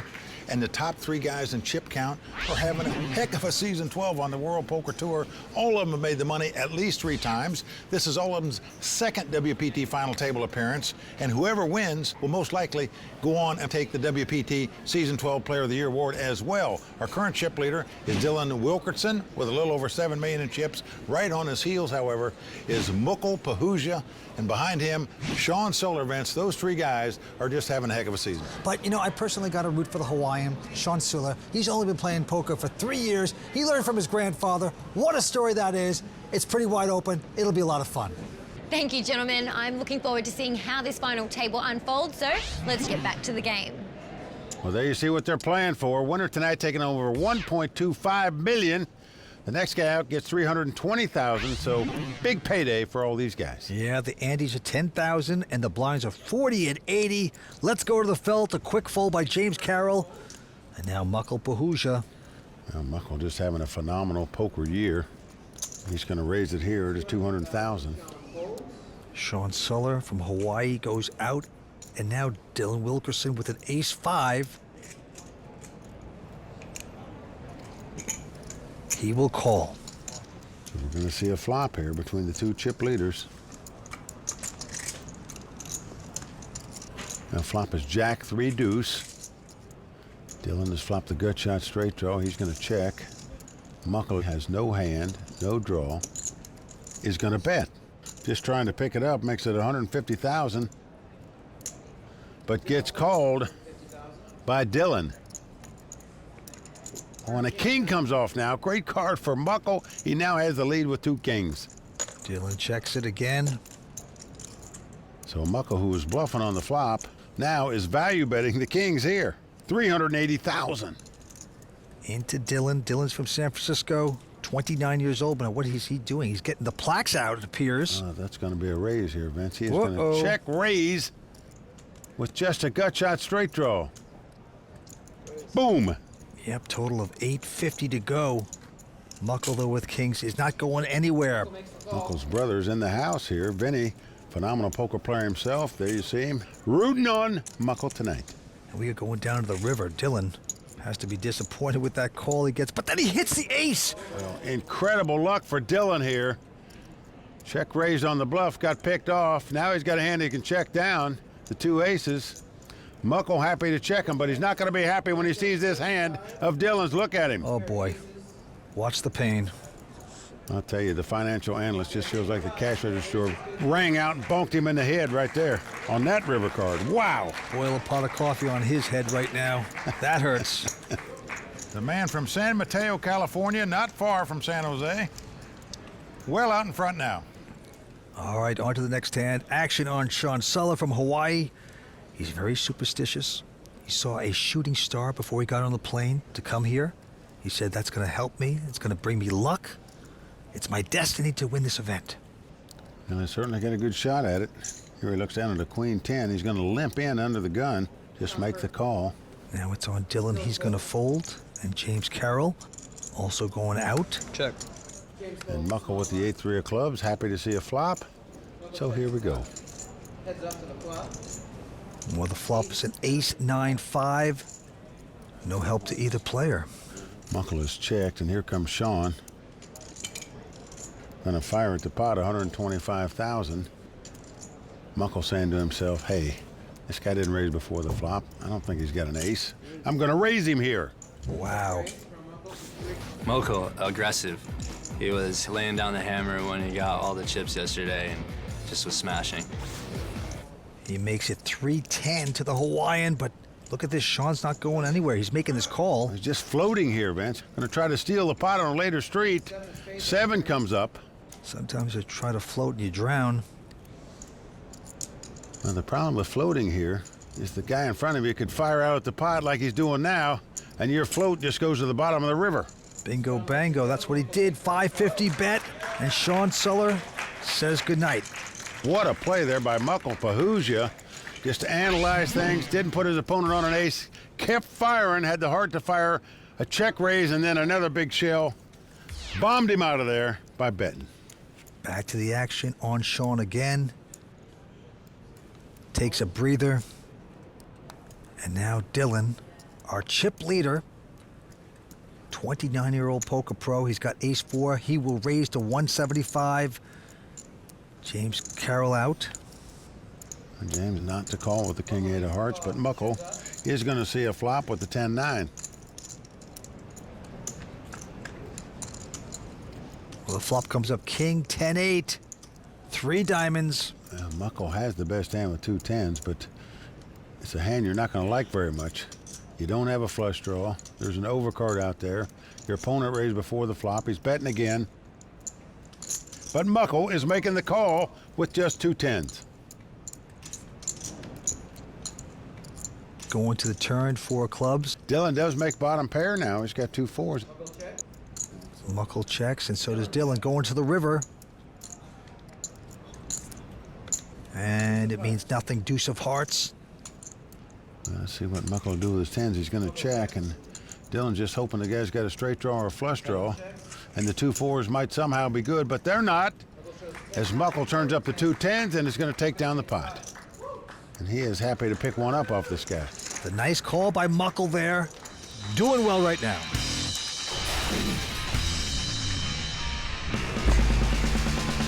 When I'm at the table, I'm extremely focused. People who aren't extremely involved in poker, who know me away from the table. I'm pretty friendly. I'm always cracking jokes, always like needling friends. And I think a lot of those friends who know me from high school and who've seen me on live streams, that they're your eyes, your intensity at the table is crazy, your poker face. And I never really realized until people started telling me that. It just came natural. There might be some emotion come out for sure here or there, but as far as when decisions are still at hand, I try to just kind of stay in game, stay focused, and try to make the best decisions possible. Well, Vince, I can tell you this. The guy makes a lot of best decisions possible. A phenomenal poker player, Muckle Pahuja. Yeah, he does, and he does have those Charlie Manson eyes, but he's got the glasses on tonight, so you can't really tell. Yeah, when he shoots that laser look at you, you don't know now if he's wearing the glasses. Take them off, Muckle. Let's see those eyes. He's going to raise with his ace-deuce in this hand. By the way, the blinds have gone up to 50 and 100. Antes are 15. Sean out, Dylan out as well. James Carroll going to make this call with ace-7. So here comes the flop. Let's come ace-8-6, all hearts. Both players have aces, as you can see. James not only has him out kicked, he also has the flush draw, but Muckle is going to make the bet with the 2 aces, 300,000. Raised before the flop, and he's betting now. But James Carroll, not going anywhere, makes this call. Going to the turn. And it's another heart. Look at this, king of hearts. 4 hearts on the board now. Again, James checks, even though he has a flush. Fearful his opponent's got the queen or jack hearts in his hand, maybe. And look at the heart that Muckle has, betting with no heart. Just sticks it in there, 375. I bet he doesn't have any hearts on his cards, but I can tell you, he's got heart where it counts when it comes to playing this game. Yep. A lot of creativity there. And James, though, with a nice solid call. As we go to the river, that's got to be discouraging if you're Muckle, but another heart hits the board. James' 7 of hearts is going to play. Check. James checked and Muckle checking. Well, Muckle playing the board, but not good enough. The 7 of hearts plays. James Carroll taking down that pot. Yep, the 27-year-old James Carroll, a top online poker professional. He has won millions at the game, playing good here in this tournament. Well, James's hobbies are golf and basketball. He likes to play a lot of online poker, so he's moved between Mexico, Canada, Prague, and Amsterdam. Moved to all those places to play online poker, just checking out the environment. Okay, on to this hand. Look at this. Mr. Honolulu, Sean Suller picking up 9s, will make the raise, goes to 200,000. But behind him, Dylan, who's the chip leader at this point, he's going to pop it. He's going to 3-bet here with the ace-5, makes it 475,000 to go. James and Muckle both go away. Sean Suller. He's going to call and look at a flop here. So ace-5 versus 9s. Here we go with the first 3. And the flop is a 9-5 king. 3 of a kind for Sean. Dream flop for him. He checks it. He ain't going to try to trap. Well, Dylan's got the 2 5s. He's going to bet 400,000. Those plaques worth 100,000 each. Sean is full of energy. He's creative, and he loves the game. You can tell he has a passion when he's playing. Oh, Sean taking his time, and here it comes. Going to make it $1 million to go. So the gig is probably up for Dylan here. Dylan with just 5s at this point. All in. Call. Wow. Vince, he's going all in here, and a snap call by Sean. Dylan drawing virtually dead here. How about a 5? How about a 5? Two poker in the house. It doesn't get much easier than this if you're sitting in Sean's seat, Vince. You can't have your opponent dominated better than this with 2 cards to go. Yeah, I'm looking pretty good. I think I'm looking pretty good. I just can't believe that Dylan, who has played so well, so long, has just blanked out here. He just was convinced that this guy is just a shyster. And this time, Sean has the goods. His opponent drawing dead after the jack hits on the turn. Sean Suller gonna double up The surf is going up here for the Hawaiian. Loves that. He's the chip leader. Well, Sean Suller went from last to first, Vince. I know. They just flip-flopped positions. It did. In terms of chip count right there. And his chip stack just exploded like a volcano in Hawaii, Vince. It's time to take a quick break, but we'll be right back with more poker action from Bay 101. Plus, Tony Dunst will pick a punt to play in the Raw Deal. And get under the microscope as we look into a poker player's DNA. My image at the table is an exaggerated character of myself. You never know what you're going to get. It's all coming up when we return on the WPT.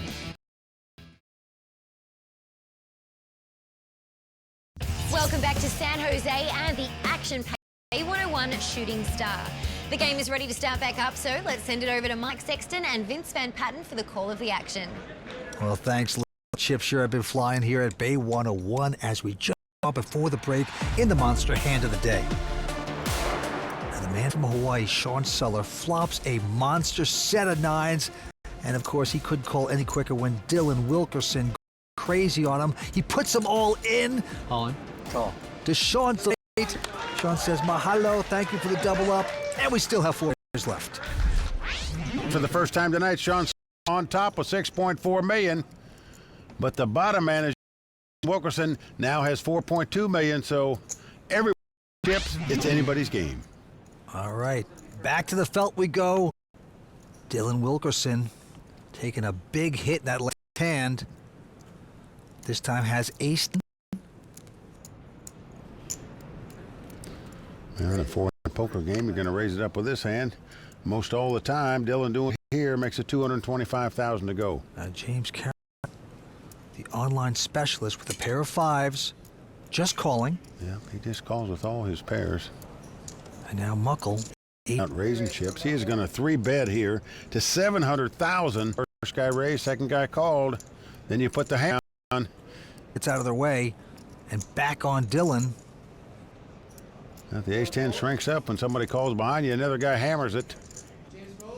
Dylan goes out, as does James. And both players had a better hand than he did, Vince. Yeah, look at him. He's always joking around, but he wants his title here tonight. He's going to be very happy when he sees that hand. All right, James Carroll with the big ace-queen of diamonds makes it $225 to go. Muckle goes out. And now Sean, with a decent king-queen, sticks around, makes this call. Dylan with a 10-8 won't play. So ace-queen versus king-queen. Here comes the flop. Well, 10-9-6. So Sean does flop a gut shot straight draw. Well, he's going to lead out and bet $275,000 into the pre-flop raiser. And James, who has nothing, it's a backdoor flush draw, but he says, look, I raised before the flop. I should get more respect than that. Let me raise you back, my friend. Yeah, he's got game. Makes it $650 to go with his ace-queen of diamonds.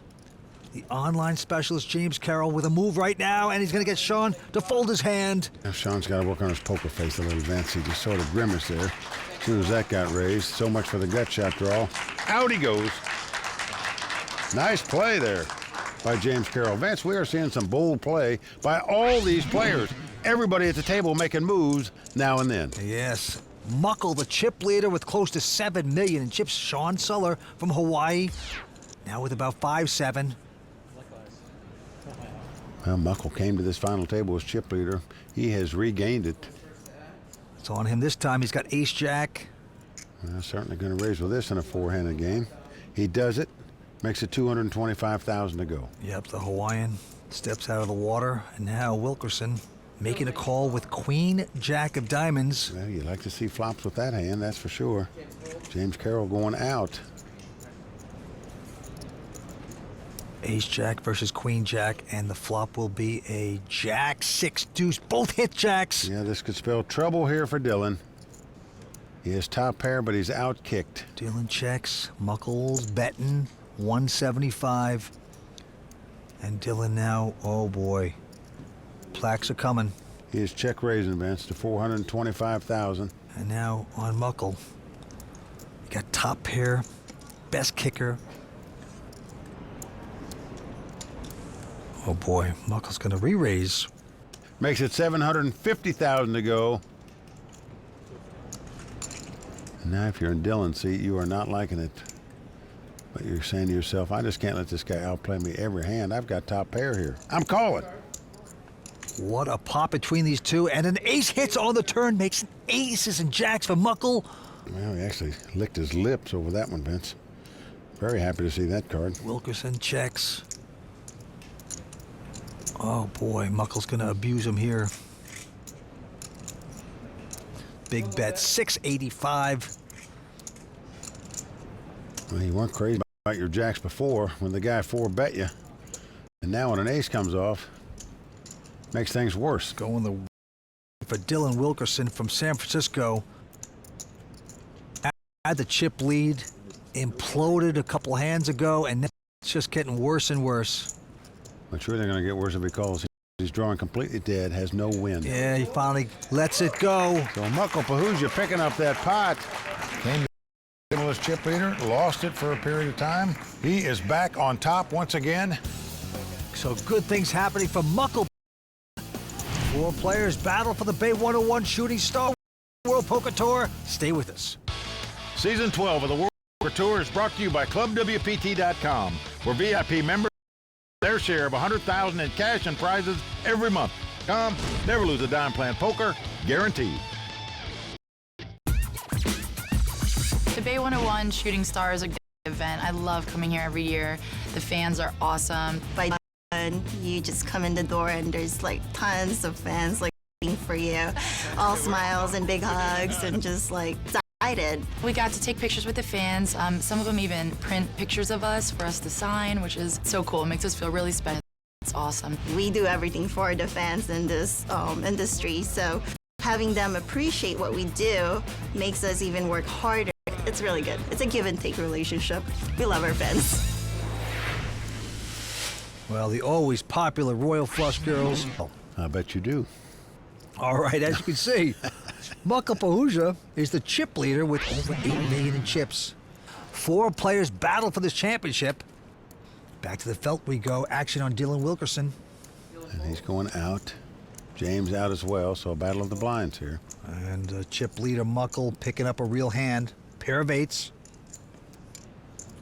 Going to raise with those, certainly. Makes it 275,000 to go on a snap call here by Sean with the ace high. Yep, he's from Hawaii. He's only been playing poker for 3 years. Amazing. And the flop is a queen 10-3. So 2 overcards above the 8s for Muckle. So he checks. Sean checking right behind him, though. Check, check. 4 spades on the turn. Well, again, Muckle checks the 2. And again, Sean checks the ace high, just hoping to check down the ace high. Maybe it's good. Now the board pairs 3s. Now Muckle's going to try to get a value bet in here. There's no way my opponent's got a queen or a 10. They'd have been betting by now. And this is going to be a curiosity call, perhaps. This is one of those curiosity calls. Reading my mind there. It says a 9 deuce when I it's not ace high. He does make the call with the ace high. It's not like it as Muckle wins the pot with 8s and 3s. Yeah. Curiosity killed the cat. Curiosity killed the Hawaiian, you mean? Loses a nice one. Muckle extends the chip lead. For the past 2 seasons, the Bay 101 Shooting Star has been a pivotal tournament in determining the WPT Player of the Year. And this time around is no different. At this stage of the game, Muckle Pahuja, Sean Suller and Dylan Wilkerson will all jump to the top of the leaderboard as they are guaranteed at least 1,000 points. But we will have to see who walks away from this tournament with the lead. We'll continue to keep posted on all of the movement in the Player of the Year race. But for now, let's get back to the action. All right, back to the game we go. Action on Dylan Wilkerson. Quick fold by him. The wheels his game. James is going to here. And Sean going to make the call. Queen 10 out of the big blind. They both 8. Well, Sean is going to check 2-10. James checks right behind him with the gut shot straight draw and hits the straight on the. Just got to think the 2-10s are the best hand here. And he is going to bet 275,000. James will make the call. That quickly called by James, and a deuce of clubs on the river changes nothing. Sean now going to check the 2 10s. There is 3 diamonds out there, but you got to feel pretty safe. Your straight's good here, of course.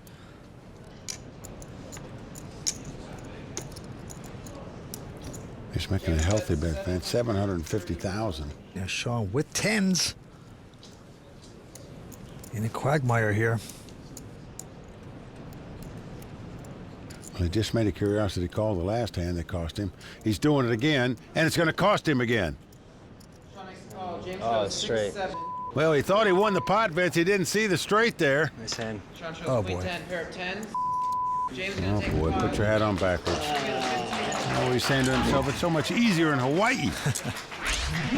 James Carroll in second place with 6.2 million. Sean 3.7, and as you can see, Dylan bringing up the rear right now with 2.4. Mucka Pahuja with 9.1 million. So he is in a healthy chip position to win his first WPT title. Yeah, but it was. Second final table, also had an 8th place finish, but he is looking for number 1 tonight. Well, the antes are going up to 20,000. Blind 60 and 120. All right, a couple folds around to Dylan, who looks at just a 9-6 offsuit. But he has chosen to call. He will splash around and speculate, and James Carroll with the King 4 says, let's go. Yep, he's happy to see a flop as well, and here it comes. Oh, what a flop. 6-4-4. James has flopped 3 4s. Dylan has flopped 6s up. This could spell trouble for him. He's going to check the 6s up. And look at this. No slow playing here by James. He fires right out 160,000 with the 3 4s. He's got to be delighted. He's getting action. He gets a call by Wilkerson. Turn card. It's another 6. Just like that, Dylan has the top full house. He now has the best hand. All of a sudden, your 3 4s just shrunk up into oblivion. Dylan wisely checking 6s full, but James even smarter to check 4s full right behind him. Smells a rat. King on the river. This gives James 4s full of kings. So in case the outside chance that Dylan had a 4 in his hand, he would be beat now. Oh, boy. Dylan Wilkerson putting in a nice bet of 300,000. I just call. And Carroll wisely says, I just call.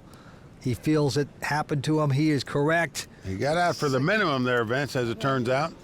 But still, you're just sick your opponent hit a 2-outer on the turn to knock you out of this pot. That's pretty gross. It can get ugly here at the poker table. That's what happened to James Carroll right now. 4 players going after this title here tonight. Stay tuned for more poker action from San Jose right after this.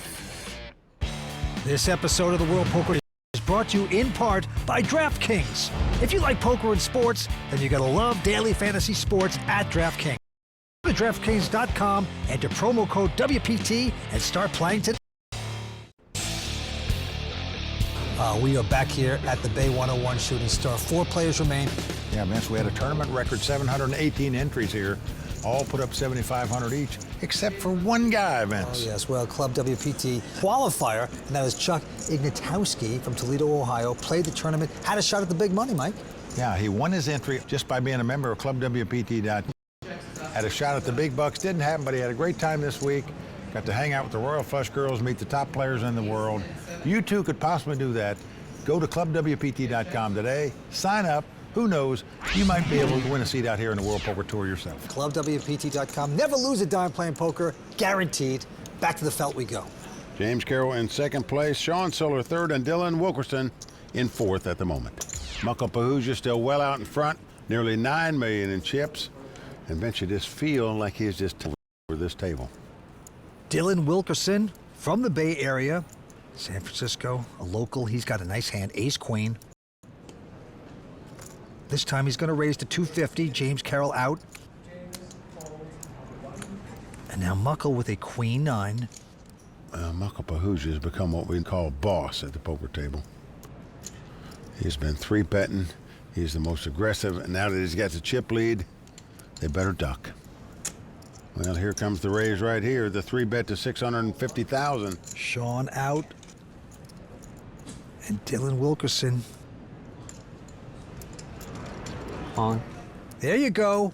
Well, that's what I think you have to do in that spot with this chip count. Yeah. He pulled the trigger, he moved it in, and he's picking up the pot because of it. Yep, to the discomfort of Vinny Bahuja. That is Muckle's brother, of course. Right back at him this time.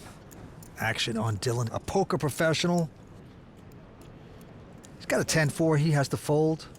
Over and out for him. James is going to raise it up here with an ace-9 on the button. Yeah, he makes it 250 to go, and now Muckle has it ace-5. He's getting out raising chips. Yes. He is going 3-bet crazy right now, Vince. Every hand, he is re-raising. And look at this. The Hawaiian has picked up the Hula Girls, the pair of queens. Well, it's $685,000 to call. What a time to get him. And there's another re-raise. Well, there's the 4-bet to $1.5 million. Online specialist James has to fold his hand. Muckle says no mas. So the Hawaiian, only been playing poker for 3 years. Sean Suller taking down a good one.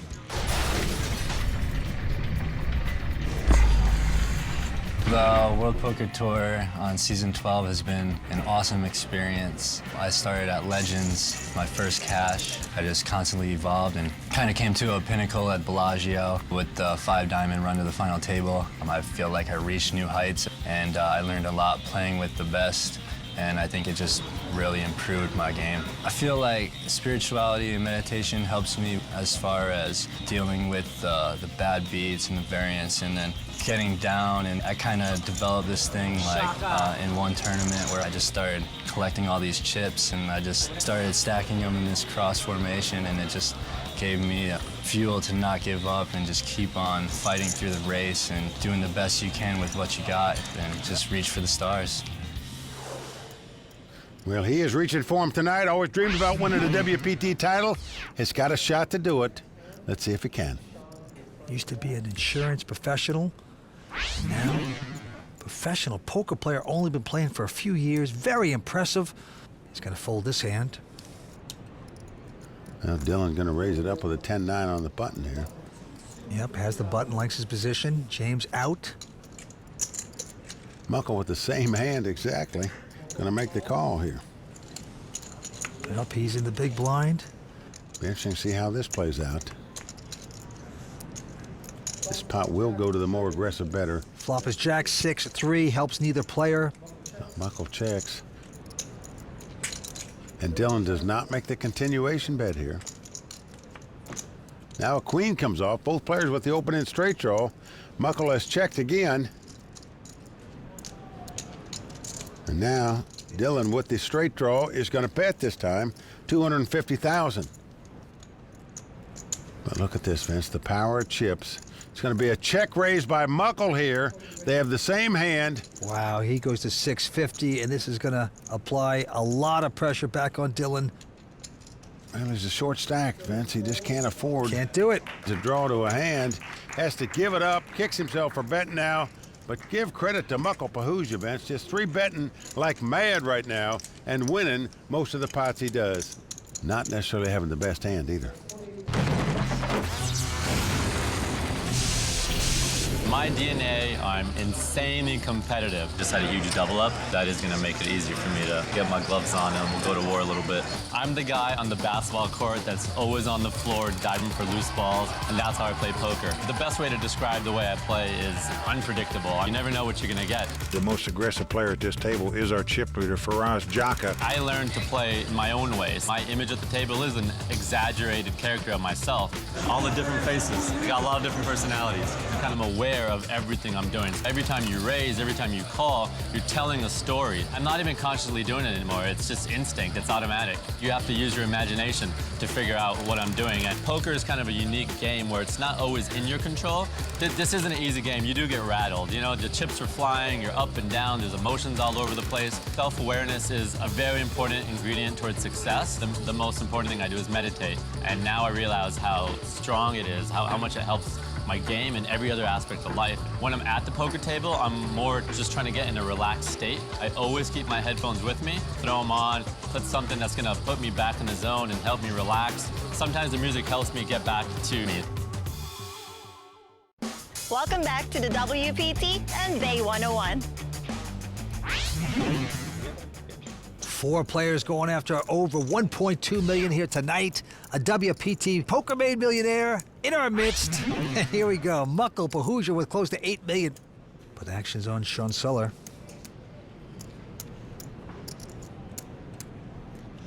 From Honolulu, will fold his hand. Well, both players have a 10-6. Him and Dylan both fold. Over to James in the small blind. He has the not-so-pretty queen-deuce offsuit as the chip leader sitting behind him, so he's just going to call here. And Muckle with the king-5 of hearts.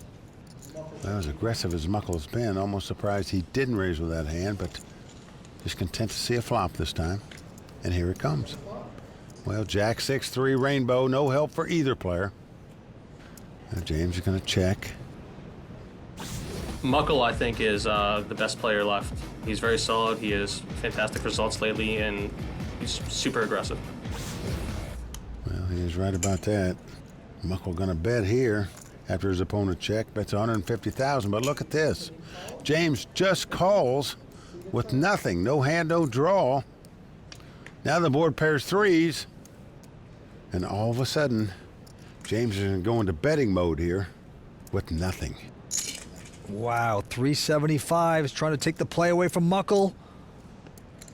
But look at this, a snap call by Muckle here. Muckle feels it. Wow, with the king high. Wouldn't this be amazing? River card is going to be a 4. Well, even if James had a straight draw of any kind, the worst he would now have would be 4s up. Well, he's going to bet. He's got queen high. He's going to stick out a big bet, 780. Well, take your hat off to the guy, Vince. No matter what happens in this hand, he is trying to win this pot. Been very passive so far at this final table, but bold action here.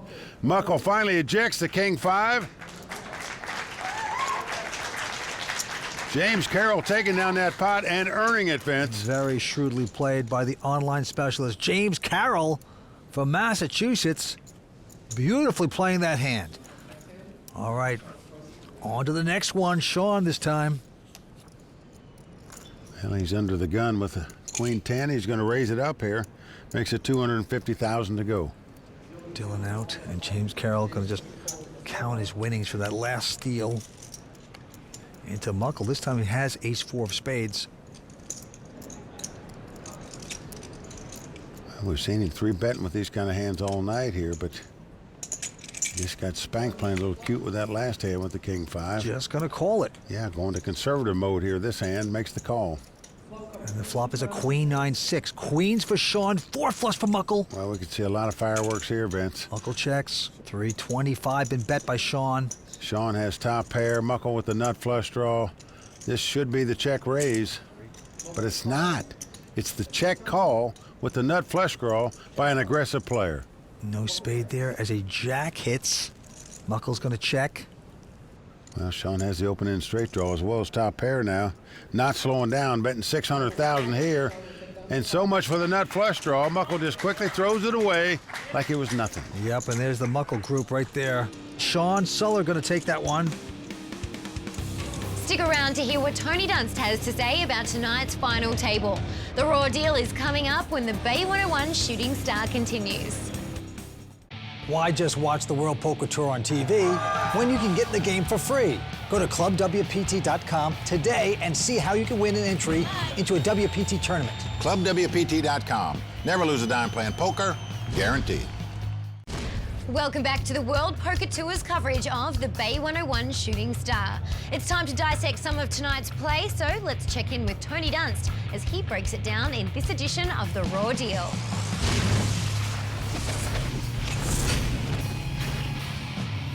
Chopped pots are an everyday occurrence in poker, and those hands usually finish with one player looking at the other and saying, "You play that crap?" But every now and then, both players have the same cards and never make it to showdown because someone gets bluffed out.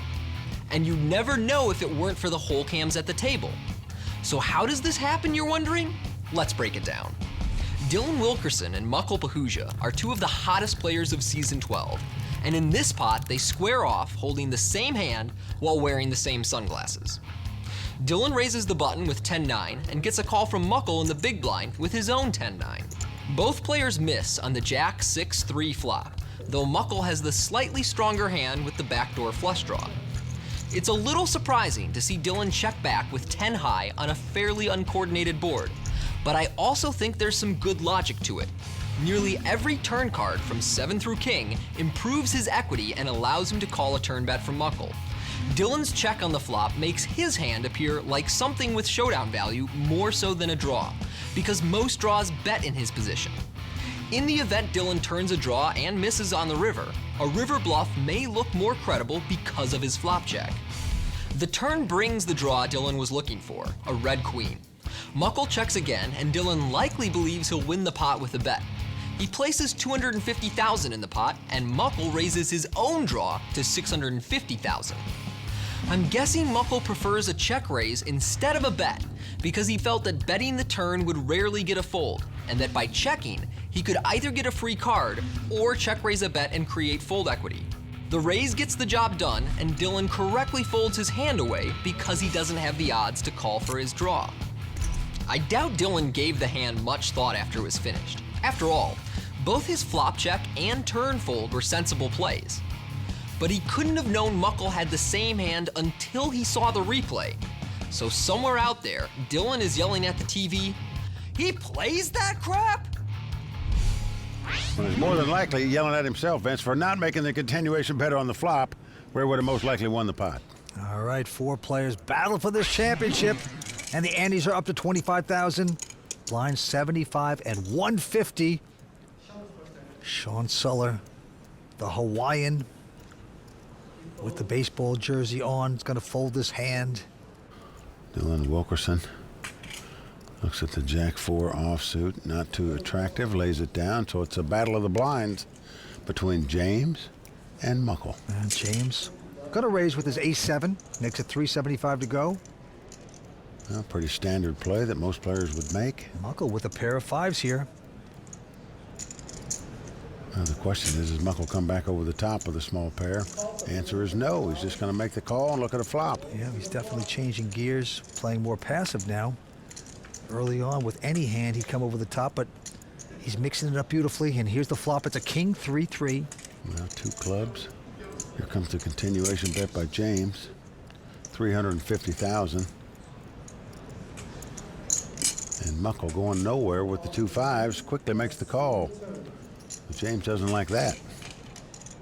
Now a 7 comes off. So he's got to like that a little bit. At least it gives him 7s up. But you're fearful your opponent's got a king or a 3 when they call you on the flop. Now it goes check, check. And now a 9 comes off. So because Muckle checked on the turn, James thinks the 7s are the best hand here, the 7s and 3s. He's going to get a little value bet in of $675,000. And what do you do now with the 2 5s if you're Muckle? Wow. Is Muckle going to pay him off? He's thinking about it. Pretty nice pot, and he is going to pay him off. James lays down, the 7's up, going to take down the pot. Muckle kicking himself for not raising before the flop or on the flop. Yeah, he is completely discouraged. Well, Vess, with that pot, all 4 of these players have had the lead at one time or another at this final table. And things are starting to go James Carroll's way. 27 years old, online champion. Looking good here in this live tournament game. The guy started with just $2 million in chips. Yeah. Now he's up to over $7.5 million in chips. This guy is going to be a force to be reckoned with, no doubt about it. Oh, you got to respect the value bet on the end. Very impressive. He's the chip leader right now, but all 4 of these guys are great players. 3 of them are up for the Player of the Year. This is very exciting. Back to you, Lynn.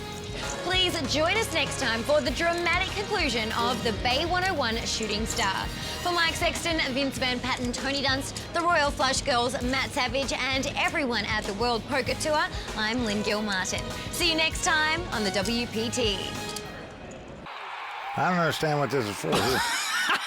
The World Poker Tour is brought to you by ClubWPT.com. Never lose a dime playing poker. Guaranteed.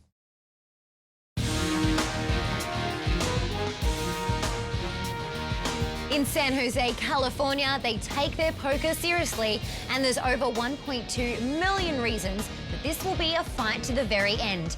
The dramatic conclusion of the Bay 101 Shooting Star is happening now, tonight on the WPT.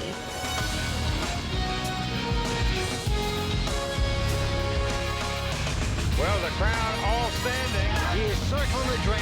They are going bare knuckles in the center of the ring. He needs the extreme miracle.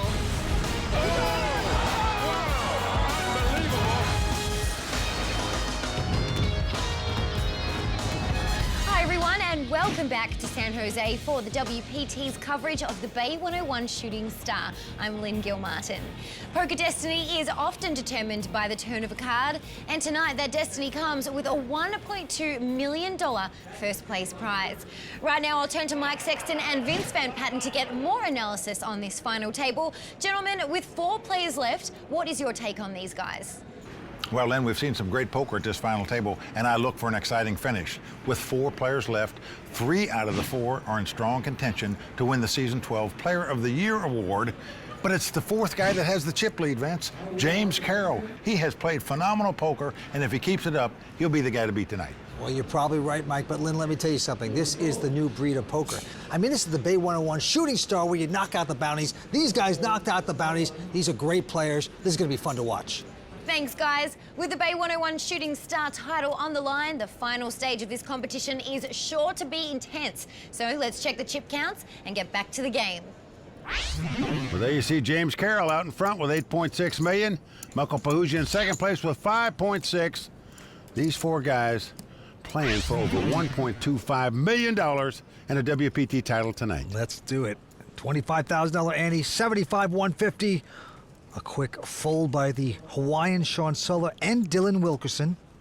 And now it's the online pro James Carroll. He's made millions online. He's got 8-6, and he's going to raise it up to $400,000. Well, he's trying to be the boss now with the chip lead, just like Muckle was when he had the chip lead. Muckle's called with King Jack, and here we go. Flops a Queen 9 deuce, Mike. Yeah, James is going to check. Muckle with the gut shot draw. Doesn't want to be check raised out of this pot, so he checks right behind him. And the 10 comes right off. Oh, boy. Well, James has a gut shot straight draw to a sucker straight and a sucker flush. He is drawing completely dead in this hand. But he's going to donate $375. This Muckle has the king high straight and a bigger flush draw. And Muckle hitting the lottery there. And he's going to raise. Look at those eyes, huh? Well, he may be looking over him like he's shooting lasers at him, but I don't see him going any farther in this hand at all, under any circumstances. No, you gotta be disappointed, and just like that, Muckle gonna take that one. There's his brothers, Vinny and Sandeep, rooting Muckle on, and as you can see, winner's gonna take home over $1.2 million. Well, the first guy out with these 4 left is gonna get over $320,000, so huge payday for all these guys. They are loving it at the Bay 101 this week. Action on Sean Suller. Only been playing poker for 3 years. Pretty incredible. He's got Queen 9 of clubs. And he's going to make it $300,000 to go. Well, Dylan goes out. James Carroll with the king deuce is going to raise, Vince. $975,000. He has opened up his game, that's for sure. He played so conservative early on at this final table. He's taking the chip lead. He's a new man. Muckle's out. Sean Suller. Hawaiian, a superstitious kind of guy. He's going to fold. Hard to call a big re-raise with a Queen 9. He's got to go away. James Carroll taking charge right now.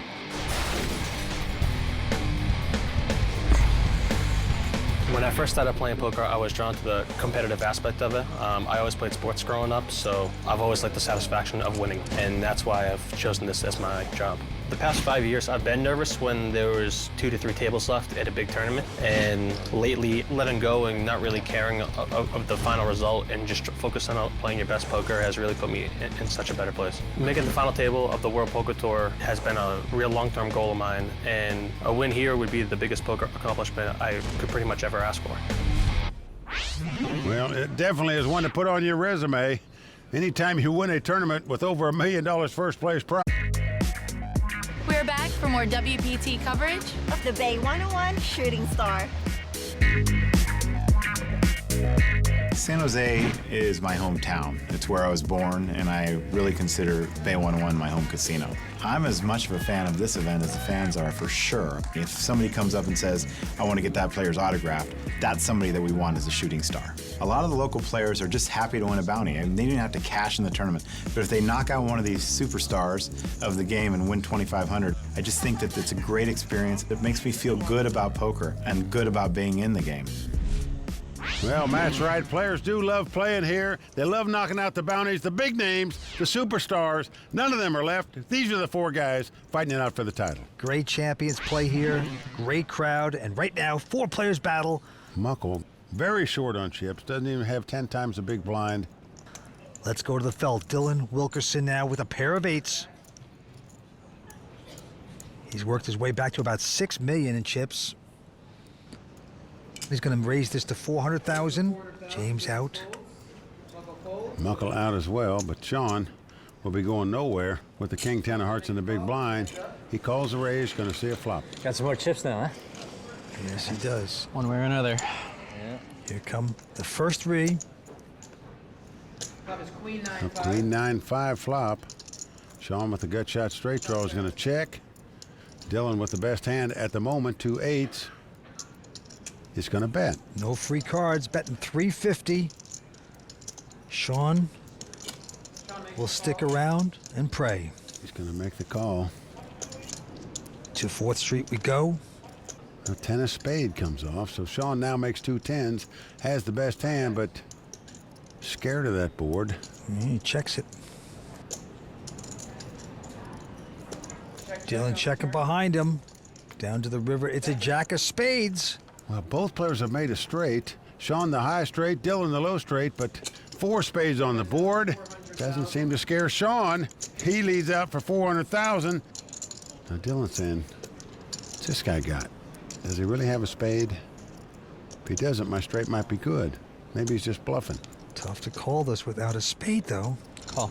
But he is going to make the call. Straight. His opponent shows him a king-eye straight and is going to win the pot. Dylan's got to be confused by that. Well, there you go. Oh, look at that's the Hawaiian sign.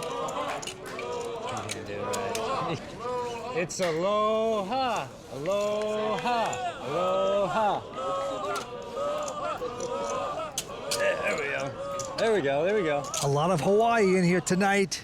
They like this guy, Sean Suller. Only been playing poker for a few years. Got on the plane, saw a shooting star, Mike, before. He said, that's my destiny. I'm going to win this tournament. Now look at this. Muckle Pahusha has gone all in. He's on the short stack with Queen 8. He has been whittled away. Now Sean's got ace deuce. He is running good. Yep, he's going to make this call. He's just going to try to eliminate Muckle right here, right now. Everybody else out, so they show the hands. Muckle certainly due for a break after that horrid beat he took a minute ago. Let's see if he can get one here. I agree. He said he likes to spend time at home with the wife and the dog. That's where he'll be going if he doesn't get lucky. Well, he's a dog right now, but here come the first 3 cards. It's a Queen Jack 8. He's flopped 2 pair, and he's well out in front. He's got to like that. Well, a massive favorite now, about 19 to 1 to win this pot. Oh, yeah, the Muckle fans loving it. His brothers going to the turn card. 3 of hearts. That's going to wrap it up. And Muckle needed a little luck. Well, they got some there as he doubles up to stay alive. His contingent very happy about that. So 4 players sticking around. James Carroll, the great online professional player, out in front with $9 million.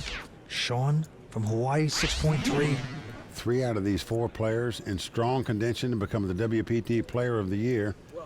Whoever wins this tournament, other than James Carroll, will take the lead in the Player of the Year status. Okay, onto this hand, Sean folding. And now Dylan will raise with a Queen 10. Yeah, Dylan finished second in the Falls View tournament in Canada earlier this season. It's his 3rd cash this season. James mucks the pair of deuces, kind of surprising. But Muckle with an ace queen, he's pushed all in. Call. And Dylan's going to call it. So Muckle has him dominated again. This time it's ace queen versus queen 10. I think surely Muckle can't lose another pot where he's got his opponent dominated. Can he? Welcome back to San Jose and the WPT's coverage of the Bay 101 Shooting Star Tournament.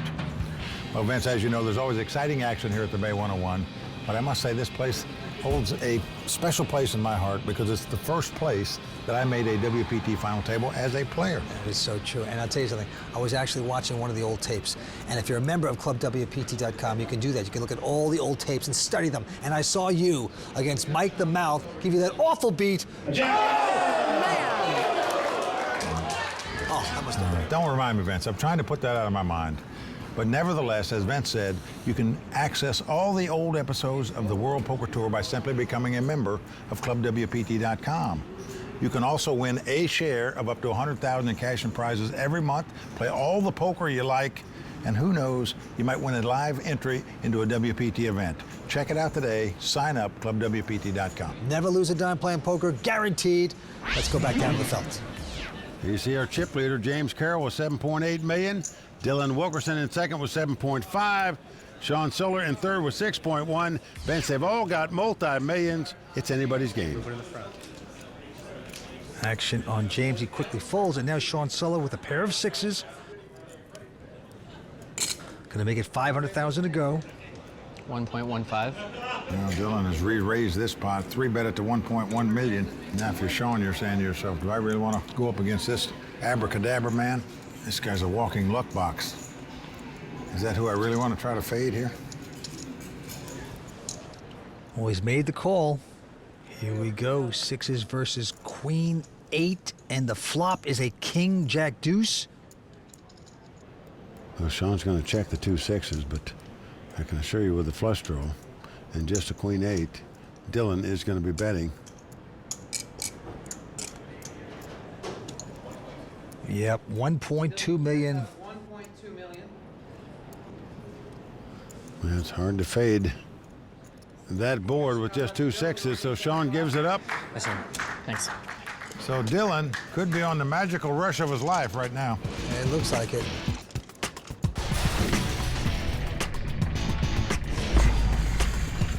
I got into poker in college. I really loved the simplicity of the game, but the overall breadth of knowledge that it takes to beat the game. To be WPT champion would be great. I came up just short a couple weeks ago, so to have the chance to do it again and really do it right would be excellent.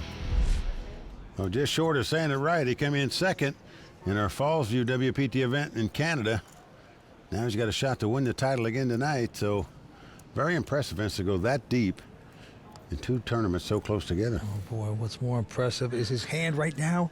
He's got kings.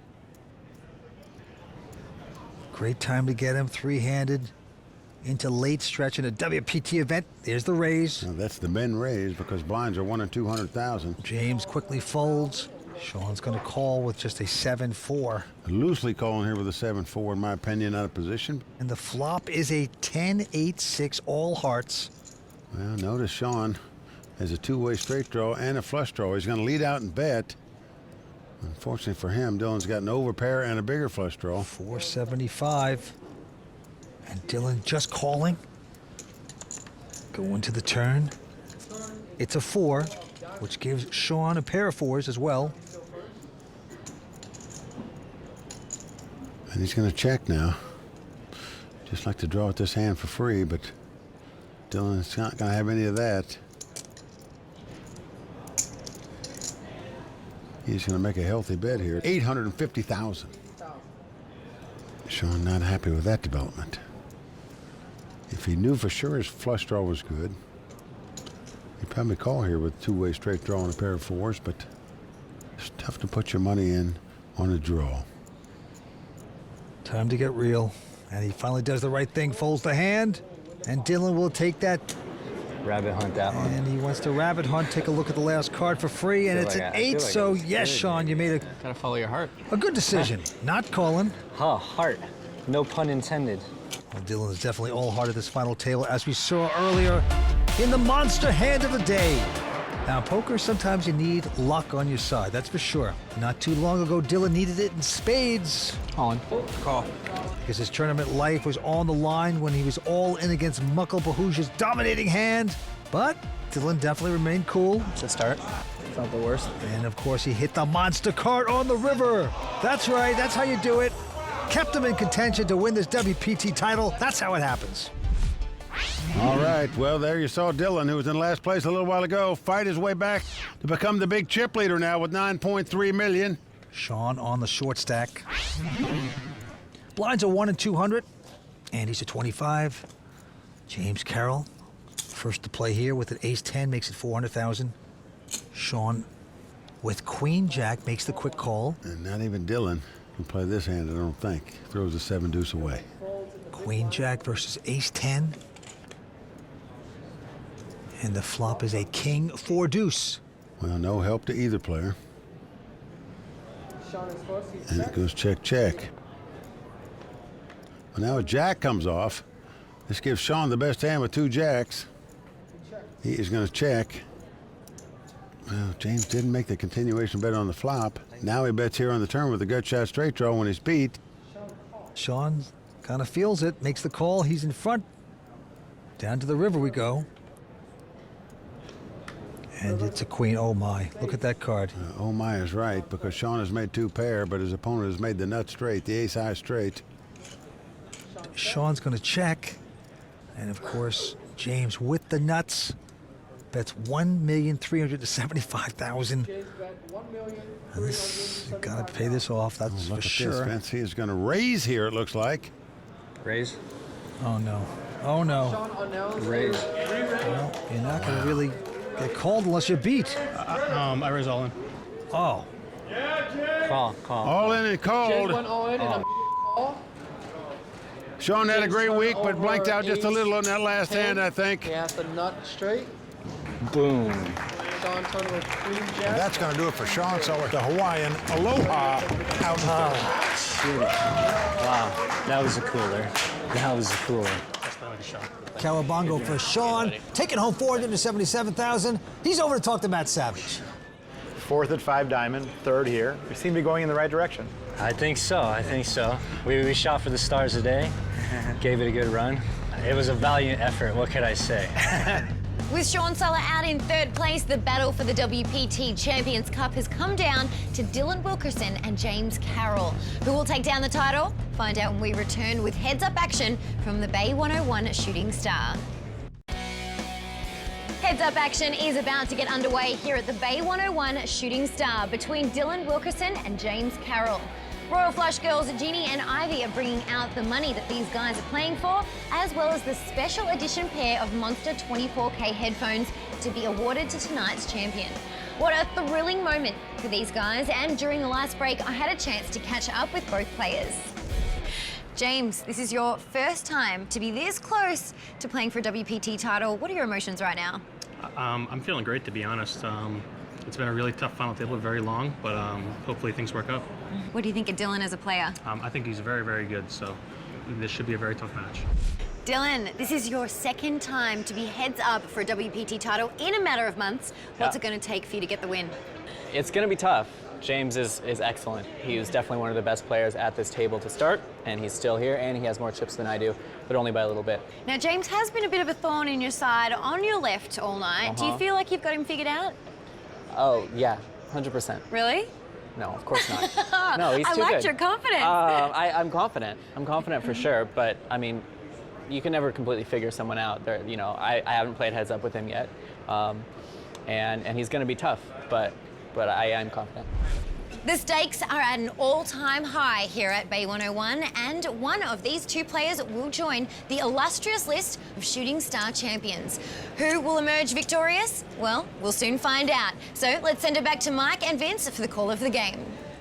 Here we go. Heads-up battle about to begin. James Carroll starting out with $12 million in chips. Dylan Wilkerson starting with $9.5 million. And the Andes are $25,000, and the blinds are going up to $125,250. Let's go. Action on James Carroll. He's from Massachusetts, 27-year-old, online specialist, and he has made it $500,000 to go. 1.35. Dylan, though, with a pair of 10s right behind him. Dylan, 3 betting here to $1.35 million with 2 10s.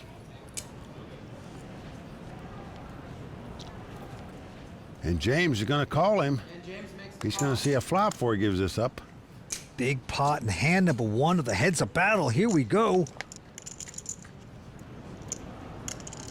Oh, a 10 right in the door. Whoa. 3 10s for Dylan. James hitting queens, too. Well, Dylan's going to fire right out 1.4 million. It's a kind of flop that you think your opponent's got some of it. So why not bet and make him pay? James Carroll makes this call. James's problem is he's about drawing dead. He is now as the deuce comes off. No card can win it for him. 2.8. Dylan pummeling away. He thinks his opponent could have a flush draw or a straight draw, aces. May give him action here. Now, James picked up his chips, but it's going to start thinking better about it. Only has a pair of queens with a weak kicker. Virtually all he can beat is a bluff here. Yep. And the bluff is not what Dylan has. He's got 3 10s, 30 miles, Flint to Saginaw, takes down the pot. Dylan playing so well this season. Of course, he was second at the Falls View event for the World Poker Tour. He'd love to take down this title and be a winner. He's the new chip leader. They have just flipped. Stacks of blacks. Dylan is a local from San Francisco. Probably can't even see mine. No. That's cute. Well, a great start for Dylan in this heads-up battle. How things change so quickly when you're playing heads-up poker in terms of chip count. On this hand, James is going to raise with just a 6-3. Well, he believes in position raising, that's for sure, if he's raising with this hand.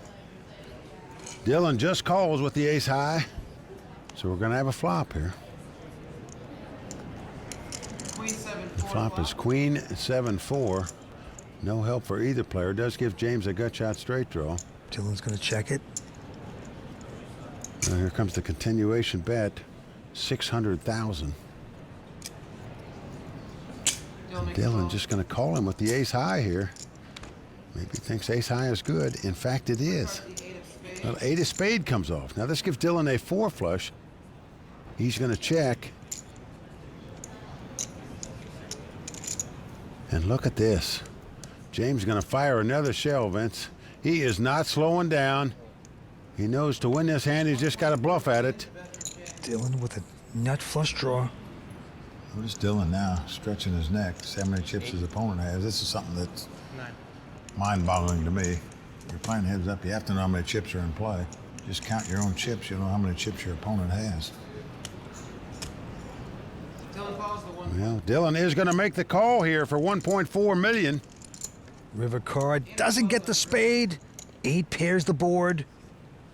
But believe it or not, Dylan's still in front with the ace high. And he's checked. Now, Vince, a long time ago, Stu Unger told me, a lot of guys will bluff at a pot. Some will fire 2 shells. There's not many that'll fire 3. Well, James Carroll is firing 3 shells. Big time here. 2.9 million. Gotta have a lot of nerve to do that. Online specialist. 4 title making that kind of bet. Vince, can you call 3 million with ace high? No. Give James Carroll credit, Vince. He earned that pot. He took down the dough. We'll be right back for more Season 12 action. Right here on the WPT. There are 100,000 reasons to love ClubWPT.com because as a Club WPT VIP, you get the chance to win a share of $100,000 in cash and prizes every month. ClubWPT.com. Never lose a dime playing poker, guaranteed. This episode of the World Poker Tour is brought to you in part by DraftKings. If you like poker and sports, then you're gonna love daily fantasy sports at DraftKings. Go to DraftKings.com, enter promo code WPT, and start playing today. There is a lot on the line tonight, and now that we've reached heads up play, it's time to update you on the WPT Player of the Year standings. With his 4th place finish, Mukul Pahuja has taken the lead with 2,250 points. And 3rd place finisher Sean Suller is on his heels, just 100 points behind. Boom. Now, Dylan Wilkerson can tie Mukul at the top of the leaderboard if he emerges victorious here at Bay 101. We will continue to track the standings as we enter the final stretch of the season, but in the meantime, let's get back to the game with Mike and Vince. Thank you, Lynn. We started out with 718 players. We are down to these 2 guys. And Vince, I am still in awe of that 3-barrel bluff by James just a moment ago. It virtually puts these guys in a chip tie at the moment. Action going to be on Dylan. Looks down at the king deuce of spades, going to raise it. Makes it 500,000 to go. James beats him in the pot. So fast you couldn't even show your cards. Quick call by James with queen nine. So here we go. Oh, and James has flopped a queen, the top pair. He checks. Dylan reaching for chips. Going to make the continuation bet here. 450,000. Hey, bet before the flop. Bets after the flop. Yeah, those are raisin chips, folks, that he's getting out. Let's see how much. Looks like 1,350,000. And there it is, the check raise. Yeah, James Carroll speeding things up, and Dylan's got to lay it down.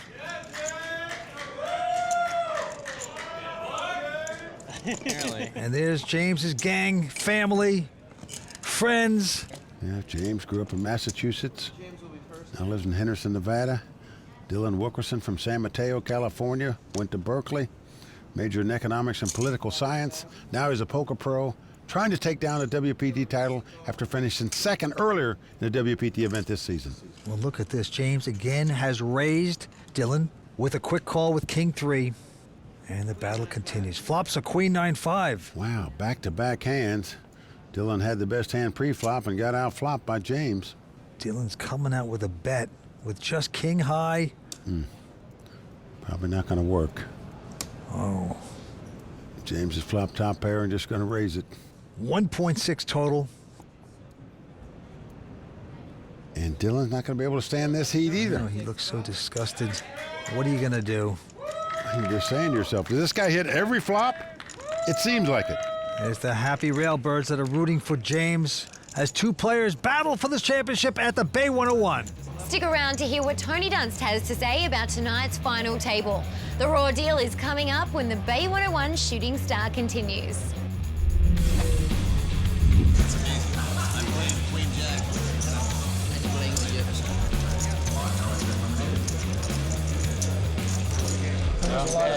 Too bad. Only one winner. Yeah, that's true. 1 point. Thanks. Good luck. Good luck, guys.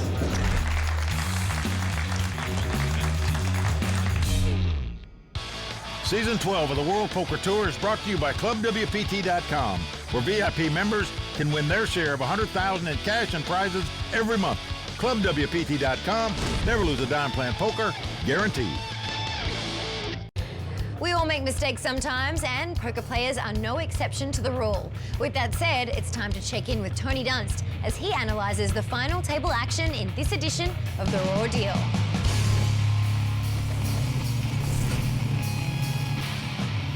Whenever you run a bluff that involves betting on multiple streets, always keep in mind which cards help and hurt the hand you're trying to represent. That means hoping to see the cards that complete draws that are plausible, while avoiding cards that don't change the texture. Cards that pair the board are the worst in this situation because it's unlikely to complete any of the draws. So when should you keep firing when the board pairs? Let's break it down. James Carroll is a young man with a calm demeanor and an aggressive reputation. It's no surprise to see him open 6-3 on the button, and when he flops a gut shot straight draw against Dylan Wilkerson, James naturally follows through with a bet. Dylan has ace high with a backdoor straight draw and backdoor nut flush draw, which is enough to continue with heads up. The turn brings an 8 of spades, one of the better cards in the deck for Dylan. But James isn't done trying to win this pot, and when Dylan checks, James bets 1.4 million. Although James has a very weak holding, the 8 is a great card to bluff because it completes both the flush draw and 5-6 straight draw on the flop. Of course, Dylan can't fold on a turn that gives him so much equity, and he knows it's still possible he has the best hand. When the river brings the 8 of clubs, both players miss their draws. Dylan checks, and James brings out a pile of chips for a bet of 2.9 million. Although the river didn't help his actual hand, it also doesn't alter the fact that every strong hand he was representing on the turn would still bet on the river. Plus, James knows his 6-high can never win at showdown, and that Dylan can have drawing hands that will never call a bet, which is exactly what he happens to have here. So when faced with the river bet, Dylan doesn't spend much time thinking and throws his ace high away. So remember, firing when the board pairs isn't always a bad idea, especially when the hands you're representing would still bet as well. James Carroll clearly understands this concept. But if he keeps doing it on TV, he'll never lose that aggressive reputation. Well, in my view, he has earned this chip lead of $15 million to $6 million by making that three-barrel bluff and continuing to stay aggressive in every pot. The question is, can he close the deal? Let's see. This time, action on Dylan. He's got ace high, ace five. Min raise makes it 500,000 to go. Yeah, the guy wins the pot with 6 threes. Why not play the 6 fours? Right, splash around, and good luck. Here we are. It's a 4, 9-4 deuce, so James out-flopping Dylan again. He checks. Well, Dylan's going to make the continuation bet. He does have the wheel draw, the gut shot straight draw. It's a $500,000 bet. It looks like another check raise by James Carroll, and that's exactly what it is. And Dylan's got to be saying to himself, you got to be kidding me. This guy can't hit every single flop. Every time I bet the flop, he raises me. Dylan is making this call, hoping to hit the 3, but no, it's a deuce, pairs the board. Now, action's on James. And he checks. All in. Wow, he is pushing all in. He's going to try to bluff for all his money. And it actually could work. It's a hefty bet. And the tournament on the line. Usually players don't bluff off all their money, this kind of bet, when they don't have something pretty strong error out in front. This could be a really bad call. Well, James even laughing about it. Could be a really bad call here. It could be a great one that gets him the title, Vince. That would be incredible.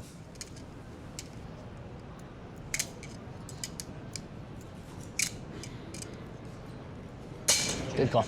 What a call by James Carroll. These guys fight for every pot. He's got the best hand. If he can dodge an ace 3 or a 5, he'll be the champion. Dylan even sort of salutes him for making that call.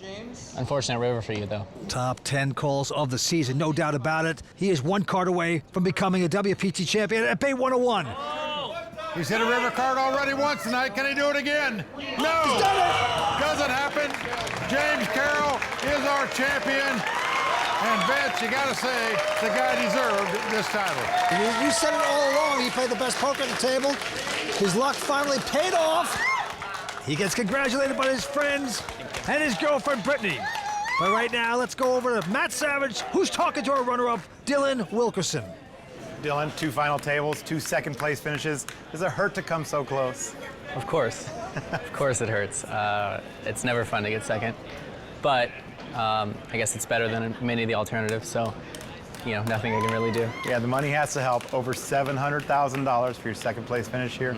Congratulations. Thank you. All right, Mike, over to you in the winner. Okay, here we are with the Bay 101 Shooting Star champion, James Carroll. James, congratulations to you.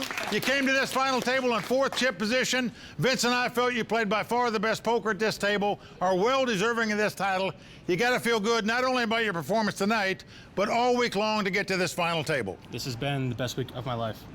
Well, I can believe that because you're getting over $1.25 million, first place prize. You also get your name engraved on the WPT Champions Cup, and you also get a customized set of Monster 24K headphones to commemorate your victory, and you also get a seat in the season-ending WPT World Championship.